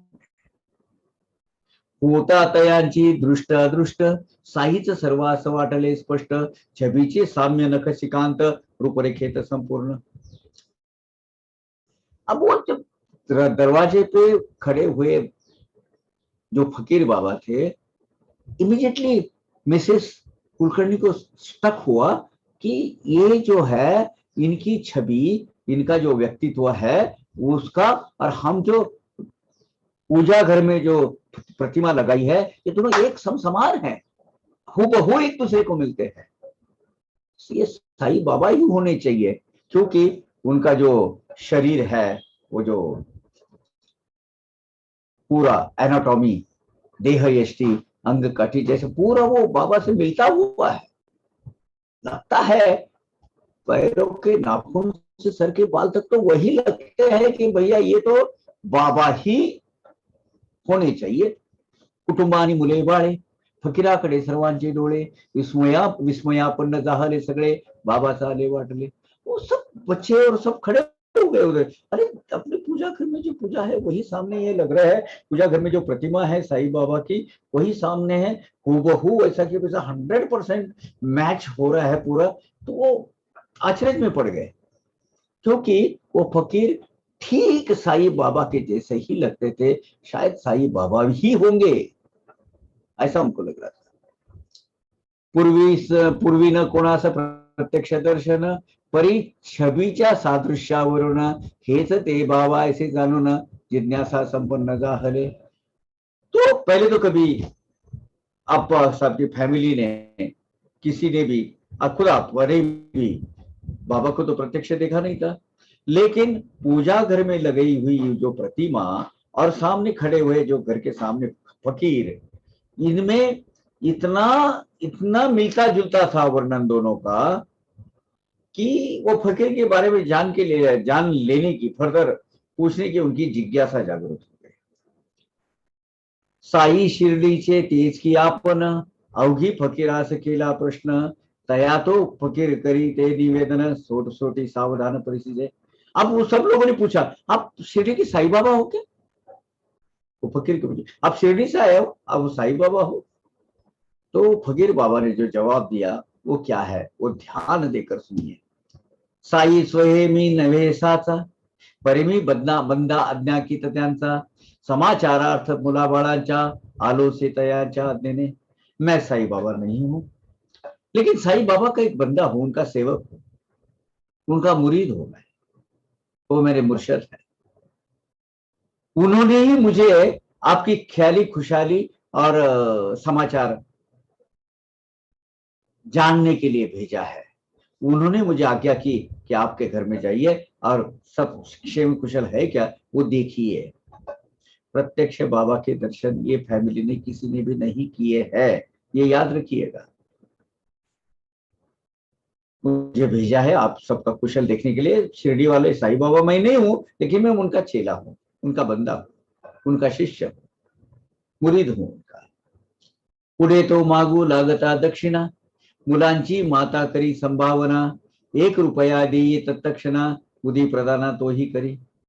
तो फकीर ने फिर वो दक्षिणा मांगने की शुरुआत की। तो सौ कुलकर्णी जो थी, मिसेस कुलकर्णी, उन्होंने 1 रुपए की दक्षिणा दी और फकीर ने भी उदी प्रसाद दे दिया उनको। अब 1 रुपया बहुत बड़ी चीज है भाई, उस वक्त की बात है। हाँ, ये छोटी छोटी रकम नहीं है। 25-30 रुपया तनख्वाह होती थी एक सीनियर ऑफिसर की, ज्यादा से ज्यादा 40 सीनियर ऑफिसर, और क्लर्क तो 30 रुपए में जमा हो जाए। ये 30 रुपए महीना पगार पर रिक्रूट हो जाते थे, उस वक्त की बात है। 1 रुपया पूरा हफ्ते का बाजार आता था 1 रुपए में। मैं खुद करता था, पूरा हफ्ता भर का जो सब्जी रोटी जो है ना वो आ जाती थी 1 रुपए में। रोटी नहीं आती थी, लेकिन वो सब्जी जो बाजार था, हफ्ता बाजार, वो आ जाता था। देई साई बाबांची विभूती, पुढीत बांधून बाई प्रति, मने ठेवी हे त्या छबीचे संगति, सौख्य प्राप्ति हुईल। पुडी का दे दिया और उन्होंने, वो फकीर बाबा ने बोला ये साई बाबा की विभूति है, इसको पुडी में बांधकर वो जो प्रतिमा है आपकी, जो दरवाजे अपने पूजा घर में, वहां उसके सामने रख देना, आपका कल्याण हो जाएगा, आबाद रह जाएगा, आपका अच्छा हो जाएगा, आपका मंगल हो जाएगा। ऐसा संपदोनी निज कार्यार्थ, साई असेल मार्ग लक्षित, ऐसे म्हणून निरोप घेत झाला मार्गस्थ फकीर। ऐसा अपना वो जो उसने काम किया, अपना जो दक्षिणा ले ली, पूरी प्रसाद दिया, आशीर्वाद दिया और बोले देखो उधर साईं बाबा मेरी राह देखते होंगे। ऐसा कहकर वो फकीर जो है अप्पा साहब के जो कुटुंब का जो है, मतलब जो परिवार है, परिवार का सी ऑफ करके वहां से निकल गया, अलविदा कर दिया, मैं हम चलते हैं। मग तो तेथून या जो निघाला, आलिया मार्गे चालून गेला, विहिरीकडे जो वृत्तांत घडला, अपूर्व लीला साईची। अब 2 दिन हो गए थे अप्पा साहब को जाकर। ये फकीर बाबा घर में आ गए, उन्होंने बोला मैं साईं बाबा शिरडी ने मुझे भेजा है। ठीक ऐसा ही मेरे साथ भी घटित हुआ था, शिरडी से आया हूँ बोले थे बाबा। तो वो आए रास्ते से वापस चले गए। इधर दूसरी अजीब घटना घटित हुई अप्पा कुलकर्णी के साथ में। क्या हुआ, ये ऐसा हुआ, ऐसा अप्पा गए भिवंडी में, आगे न जाते हुए पीछे वापस आ गए, क्योंकि उनका घोड़ा रास्ते पर ही बीमार गिर गया। आगे का जाना कैंसिल करना पड़ा उनको, तो जो घोड़ा रास्ते में ही बीमार गिर गया। अब देखिए, जिसको टेरिटोरियल जियोग्राफी मालूम है, थाना से भिवंडी अभी 2 घंटे में जाते हैं, 1.5 घंटे में। वहां जाने के लिए उनको 2 घंटा लगा, 2 दिन लगने वाले थे, लेकिन रास्ते में वो घोड़ा बीमार हो गया, उसकी कुछ इलाज वगैरह करते रहते होंगे, तो इसलिए 2 दिन बीत गए उनको, आगे जाने का कैंसिल करना पड़ा क्योंकि वो घोड़ा ही बीमार हो गया। क्या करे। मग ते दुपारी ठाण्यास आले, वृत्त सर्व झालेले कळले, अप्पासाहेब म्हणी चुरचुरले की ते अंतरले दर्शना। तो वापस आना पड़ा, वापस आ गए। आते ही उसी दिन, जिस दिन वो फकीर बाबा आके गए, उसी दिन दोपहर को वो घर में आ गए। तो उनको पता चला, सब घर वालों ने बोल दिया ऐसा ऐसा हुआ, बाबा आके गए थे, हमने पूछा कि ऐसे बाबा आप शिरडी से आए हो का? उन्होंने बोला मैं नहीं हूँ साईं बाबा, लेकिन मैं साईं बाबा ने मुझे भेजा है और ये बुद्धि प्रसाद भी दिया, हमने उसको 1 रुपया दिया और उनको दक्षिणा दी बाबा को, और वो आए पैर पीछे चले गए। इसकी बात की जरा थोड़ी सी मायूस हो गए आपका साथ, यार मैं होता तो अच्छा था, मुझे भी उनके दर्शन हो जाते। तो एक तरीके से उसकी चुभ गई बात दिल में कि यार क्या मेरा नसीब है, इतना अच्छा मौका सुनहरा आया था लेकिन मैं वह नहीं था। तो उसकी एक कशिश अंदर की खिच खिच उनको लगी थी, बोले होना चाहिए, तो चूक गई बात उनको, मैं वहां रहना चाहिए था। तो उन्होंने कहा अवघी रुपयाच दक्षिणा दिली, तेने मनाला लज्जा आली, मी असतो तर 10चे खाली, नसतीच झाली बोळवणी। आपने सिर्फ 1 रुपया दक्षिणा दी, इसलिए मुझे थोड़ा सा बुरा लगा, मैं होता तो 10 रुपया जरूर देता उनको।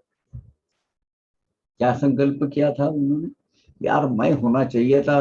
घर वालों ने सिर्फ 1 रुपया दक्षिणा दी, पर स्वयं बाबा ने भेजी हुई बुद्धि प्रसाद है, मैं होता तो उसको 10 रुपया तो पक्का दे देता वो फकीर बाबा को।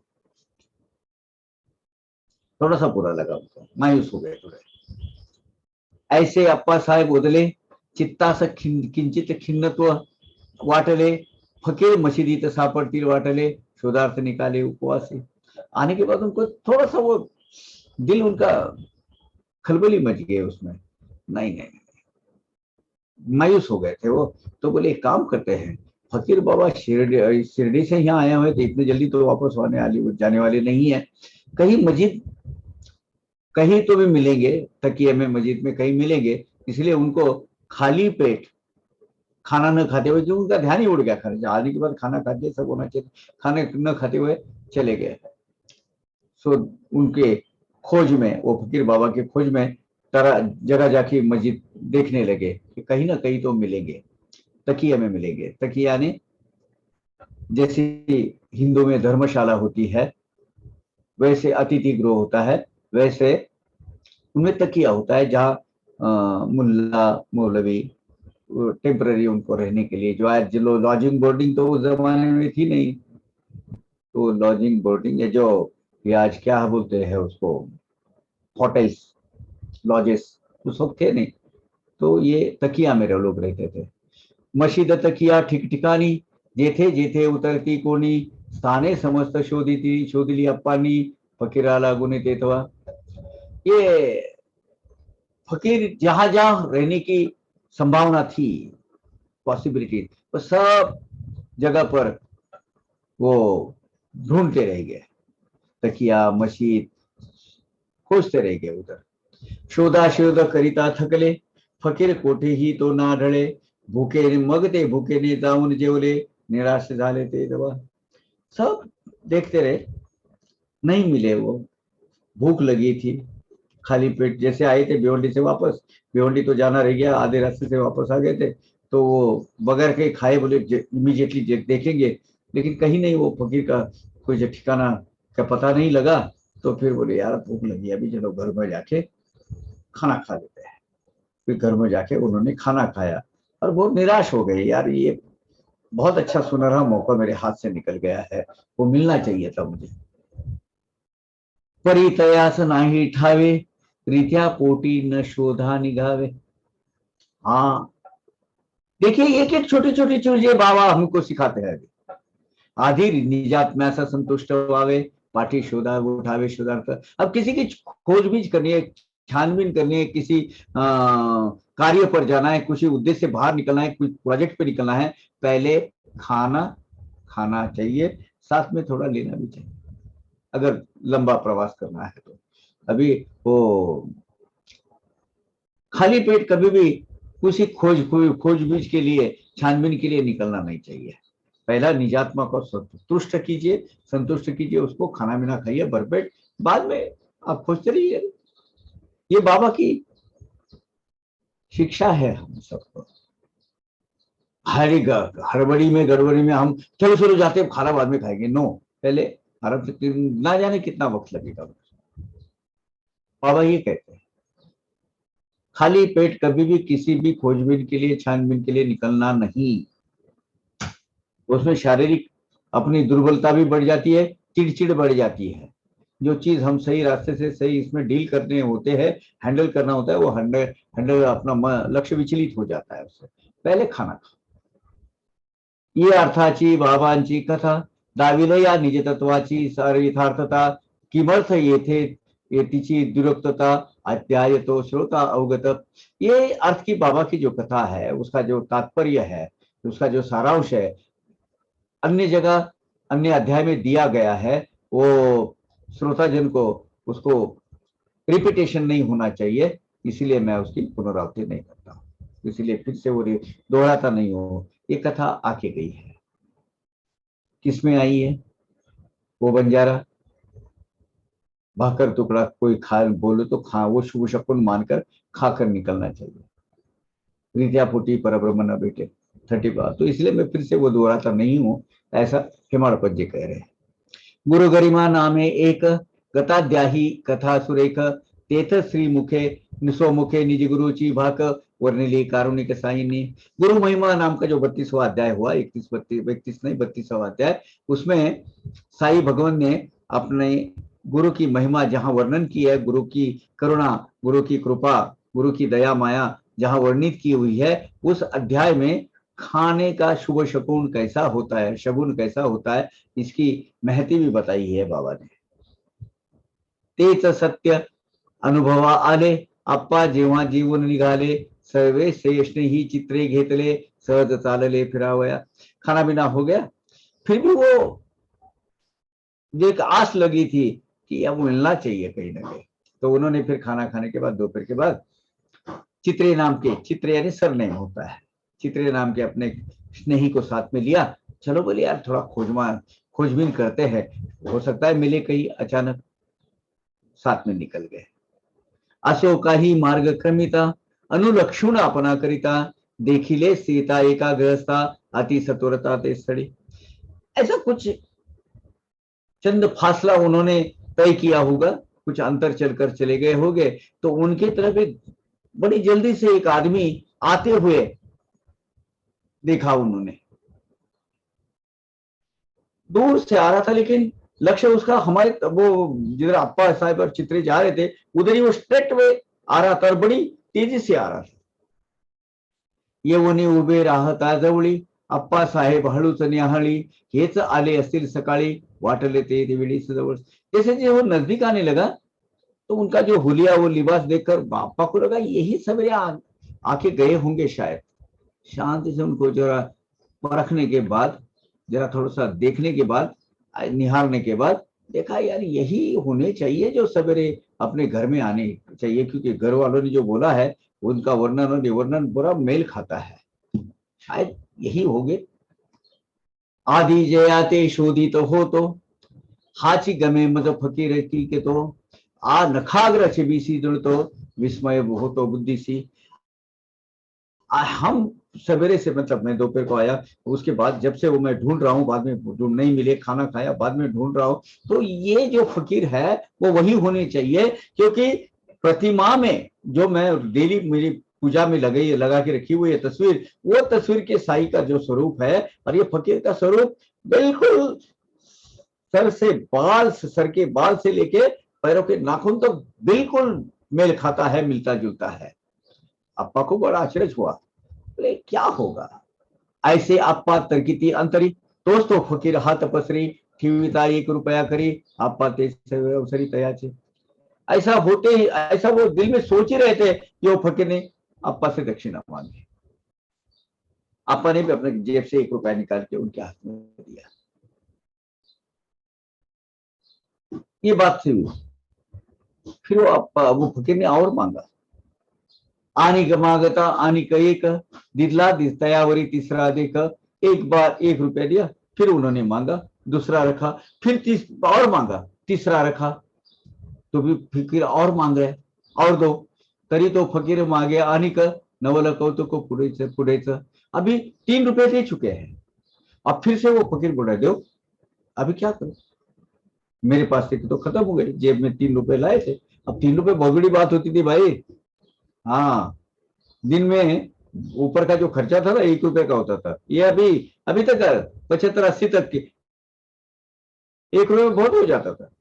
20 पैसे का टिकट था बम्बई के ट्रेन का, बम्बई के बस का, वीटी से बैठो तो बस खुलाबाद तक जा सकते थे आप, 20 पैसे। घर से निकलने पास तो मंथली रहता था, डोंबिवली से चर्चगेट जाके फिर वापस जाने तक 1 रुपया खर्चा होता था 76 से 80 में। तो 3 रुपया घर से बाहर निकल गए थाना शहर में तो बहुत बड़ी बात होगी। वो 3 रुपए तो दे चुके, लेकिन वो फकीर और मांग रहे हैं। तो चित्र्यापासी होते 3, तेही आप्पा घेती मागून, तेही देती तया फकीरा लागून, तरी तो राही ना मागता। अब वो अपने जेब के 3 रुपए तो ले गए, चित्रे के पास 3 रुपए पड़े थे अपने स्नेही के पास, वो भी ले लिए, वो भी एक करके उनको दे दिए, 6 रुपए पहुंच गए। फिर भी वो फकीर बोलता है, और दो, और दो। तो आपा सब बोले, अभी मेरे खत्म हो गए, दोस्त को भी खत्म हो गए, आप ऐसा करिए मेरे घर चलिए, फिर मैं आपको और दक्षिणा देता हूं। अप्पा साहेब वदती तयास, आणि के देईन येता घरास, बाहेर पडे बरे म्हणून घराकडेच, ते घेते समयास निघ परतले। बोले आप मेरे घर चलिए, घर के पास जाके फिर मैं घर में जो भी है वो मैं आपको और देता हूं। 6 रुपए तो पहले दे चुके थे। खैर तीनों अपने वो घर में आए। मानसिकता देखिए, रुपए का महत्व देखिए, 6 रुपए दिए हैं, 6 रुपए। उनकी पगार 40 रुपए थी मेरे ख्याल से। 6 रुपए बिना किसी झिझक के, बिना किसी किसके, नहीं तो ये भाव समझ में आता है। मैं तो अपने दिल में क्या मांग रहा है, फिर से मांग रहा है, फिर से मांग रहे, हम तो हिल जाते थे। घरी येतात आणि 3, हाती दिदले रुपये काढून, झाले 9 तरी अजून फकीर समाधान पावेन। घर में आते 1-1 रुपए के सिक्के होते थे वहां सब, एक और 3 रुपए उनको दिए, कितने पहुंच गए, 9 रुपए। फिर भी वो बोलते नहीं, और दो। अब देखिए लीला है ये कसौटी भी है और ये लीला भी है। तो और अब दक्षिणा जब मांगी उन्होंने, तो फिर आपा साहब ने बोला कि भाई अभी तो मेरे पास 10 रुपए की एक नोटी बची है, बाकी अभी कुछ भी नहीं है दूसरा। पुढे अधिक दक्षिणा मागता, अप्पा साहेब वदती तत्वता, बंदी 10ची नोटची आता, बाकी राहता राहिली। अब मेरे पास सिर्फ 10 रुपए की एक आखी नोट है सिर्फ, बाकी तो कुछ छोटे पैसे तो सब खत्म हो गए भाई। सुपे सुटे रुपये सर्व सरले, नाही दुसरे काही उरले, नोट दीस ना फकीर बोलले, तैसीची केली आपण। बोले फिर 10 रुपए की नोट बची, तो फकीर बोले वहां दे दो 10 रुपए की नोट। अब देखना 9 रुपए दे चुके हैं, almost 25% of salary he has given. ऊपर से वो बोले, फकीर बोले, बाबा बोले दो 10 रुपए और, दे दिए 10 रुपए, 50% ऑफ हिज सैलरी दे दिए। मेरे पास के जो जितने भी चिल्लर है वो सब खत्म हो गई है, उन्होंने 10 रुपए बचे हैं। फकीर ने बोला दे 10 रुपए, वो दे दिए बेझिझक, किसी तरह की संकल्प दिल में न लाते हुए। अब क्या देने का इनको, नहीं, कुछ नहीं सोचा, भाव सोचिए दिल का, उसकी डिटैचमेंट देखिए पैसे से। ऑलमोस्ट 50%, अभी 19 हो गया है वो फकीर के हाथ में, 50% of his monthly income has gone there. Note जवती हाती लागे, 9 रुपये 9 देवनी टाकी मागे, फकीर मग तो आलिया मार्गे, गेला अति वेगे परस्वनी। जैसे 10 रुपए की नोट हाथ में आई, फकीर बाबा ने 9 रुपए के जो सिक्के हैं वापस कर दिए, और वहां एक क्षण में आते भी नहीं रुके, 1 रुपए भी जो मांगा नहीं, ये उसके 9 वापस कर दिए, 10 रुपए ले लिए, आए मार्ग से अपने चले गए। ना आगे कुछ बात की, ना वो कुछ की, चले पड़े। क्या है सारांश इस कथा का? पाहता या कथेचे सार, जया भक्तांचे जैसे उद्गार, तैसे ते पूर्ण करून घेणार, वृद हे साचार साईचे। क्या कहा था अभी याद करिए, क्या कहा था? जैसे वापस आए थे और घर वालों ने जब बताया, तब बोले थे मैं अगर होता, तुमने 1 ही रुपया दिया, मैं होता तो मैं 10 रुपए देता। आप अपने भक्तों का जो उद्गार अमृतवाणी जो संकल्प किया है वो पूरा करवाने का काम बाबा करते हैं। बहुत सारे ऐसे उदाहरण साई सच्चरित में, जो मन्नत आपने मांगी है जो पूरी नहीं की है, बाबा ने वो पूरी करवा दी है। ये भी उन्होंने दोपहर को अपना मानस बता दिया था, 10 रुपए दे, 10 रुपए होता, मैं होता तो 10 रुपए देता। बाबा ने बराबर 10 रुपए ले लिए, उसके जो 9 रुपए जो एक्स्ट्रा आए थे, ये भाई तेरे वापस ले लो। ये कथा का सारांश ये है, अपने भक्त जैसा संकल्प करते हैं, साई बाबा अपने भक्तों से वो संकल्प की आपूर्ति करवा लेते हैं। भक्तों की अमृत वाणी की इज्जत कर, उनका रिस्पेक्ट वैसा ही रखकर, उसका स्टेटस वैसा ही रखकर, साई बाबा अपने भक्तों की इज्जत, जो मटवली इज्जत, उनसे वो जो कहा है वो घटित करवाते हैं। यही साई बाबा का ब्रीद है, सेवा। ये उनकी उद्देश्य है, उनका जीवन कार्य का। ये सब कथा अगर देखो तो क्या अर्थ होता है इसमें, चिंतन करो। साई बाबा की कृति का गूढ़ गहन सूक्ष्म अर्थ बहुत छिपा हुआ है इसमें। ये आप तक की कथा में से आपको अभी तक तो पता चल गया होगा कि कुछ ना कुछ इसमें अर्थ भरा है। वो अर्थ क्या है? अपने भक्तों ने भक्ति भाव से जो संकल्प, सच्चा संकल्प छोड़ा है, उसकी आपूर्ति करना है। और उसकी आपूर्ति ओनली करनी नहीं है, उसका जो कर्म फल है, जो शुभ फल है, उसको उसके पल्लों में डालना है, पलड़े में डालना है। यही इस कथा का सत्य है, यही सही बात है। अभी इसके साथ और भी बहुत सारे लोग अपनी बहुत सारी चीज इसमें जुड़ी हुई है। अप्पा कुलकर्णी का 10 रुपए देने का मानस था।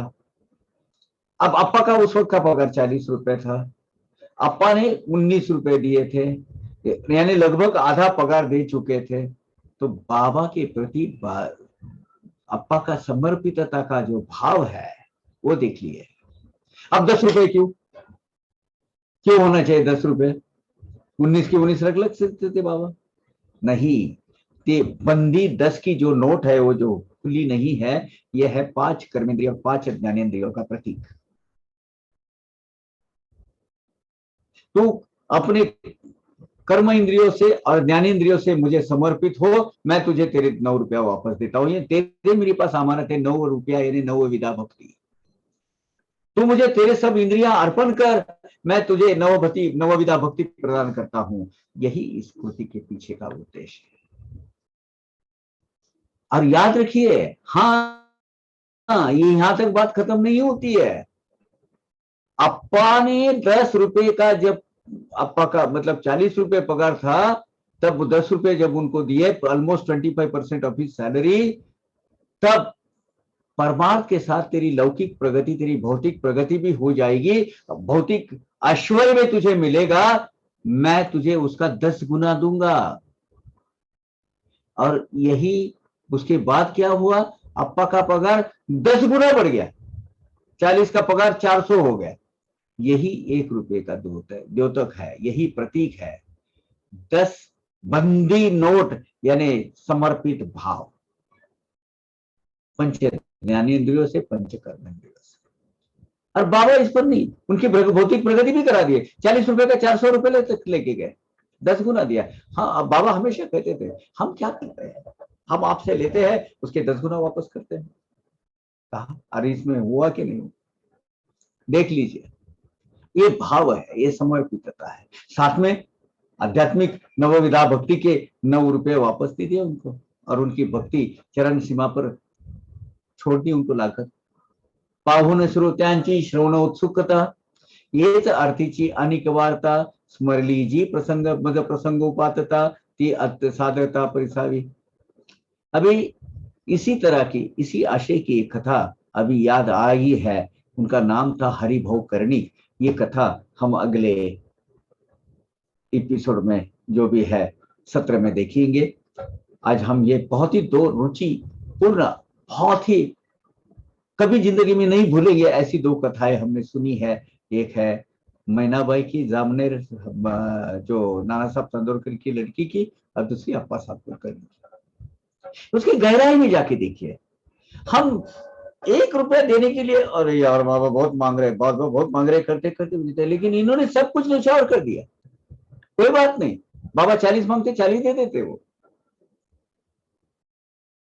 किसका है, किसने दिया है, उन्हीं का है, उन्हीं को देना है वापस। और उसका वो फलीभूत ऐसी हुई कि उनका खुद की आमदनी 4-10 गुना बढ़ गई। अपा सब कुछ उनके रिलेटिव्स रहते हैं बम्बई के मालाड में। जब मैं बम्बई में रहता था 15 साल पहले, तब उनका फोन आया था और उन्होंने बोले थे आपने वो भावार्थ साहित्य सच्चरित लिखा है। नहीं, उसके बाद वहां मुझे, वहां हम ऐसे ऐसे रहते हैं। जब मैं पूना में आया तब भावार्थ साहित्य सच्चरित 2011 में लिखा था पहला वॉल्यूम। उसके बाद उनका फोन आया था। मैं बोले अप्पा कुलकर्णी की नजदीकी ये हूँ, रिलेटिव होकर के। तो उन्होंने अप्पा के बारे में सब बता दिया था। क्या बात है। चलो इस पर चिंतन करते हैं थोड़ा। बाबा की महानता और बाबा की उदी और बाबा का अपने भक्तों के प्रति संरक्षण करने का उनका प्रीत, उनका ध्येय, इनका जो व्रत इसमें दिखता है। सच्चिदानंद सतगुरु साईनाथ महाराज के लिए आज के लिए इतना खत्म। Virendra ji please give your nectar and बाकी के लोगों को कुछ पूछना है पूछ सकते हैं। और इस पर गौर, but not like that, but it's a different kind. But I think it will take some time in case I have to sit. I think I will sit some other time because it may take at least 5 minutes or so, maybe more. So, but I must tell Sai devotees that this type of experiences you do get of Baba. This is very much there, and I'm sure side devotees will, they themselves will experience, get the experience, and they will realize, yeah, this will happen. Most important thing is, see, don't make any statement to Baba, which you are not able to fulfill. So Appa Kulkarni did make a statement कि अरे यार वो 1 रुपये में क्या कहे, मैं होता तो 10 देता। तो उनको पता नहीं चला कि actually that time we don't know, but उन्होंने होशियारी मारी होगी, अरे आप लोग ने क्या 1 ही रुपये दिया, मैं होता तो 10 देता था। वो बोल चुके उसी, लेकिन बोल चुकने के बाद में बाबा ऐसे है कि अच्छा आपने बोला है 10, तो बेटे 10 दिलवा दे, तो मैं देखता हूँ।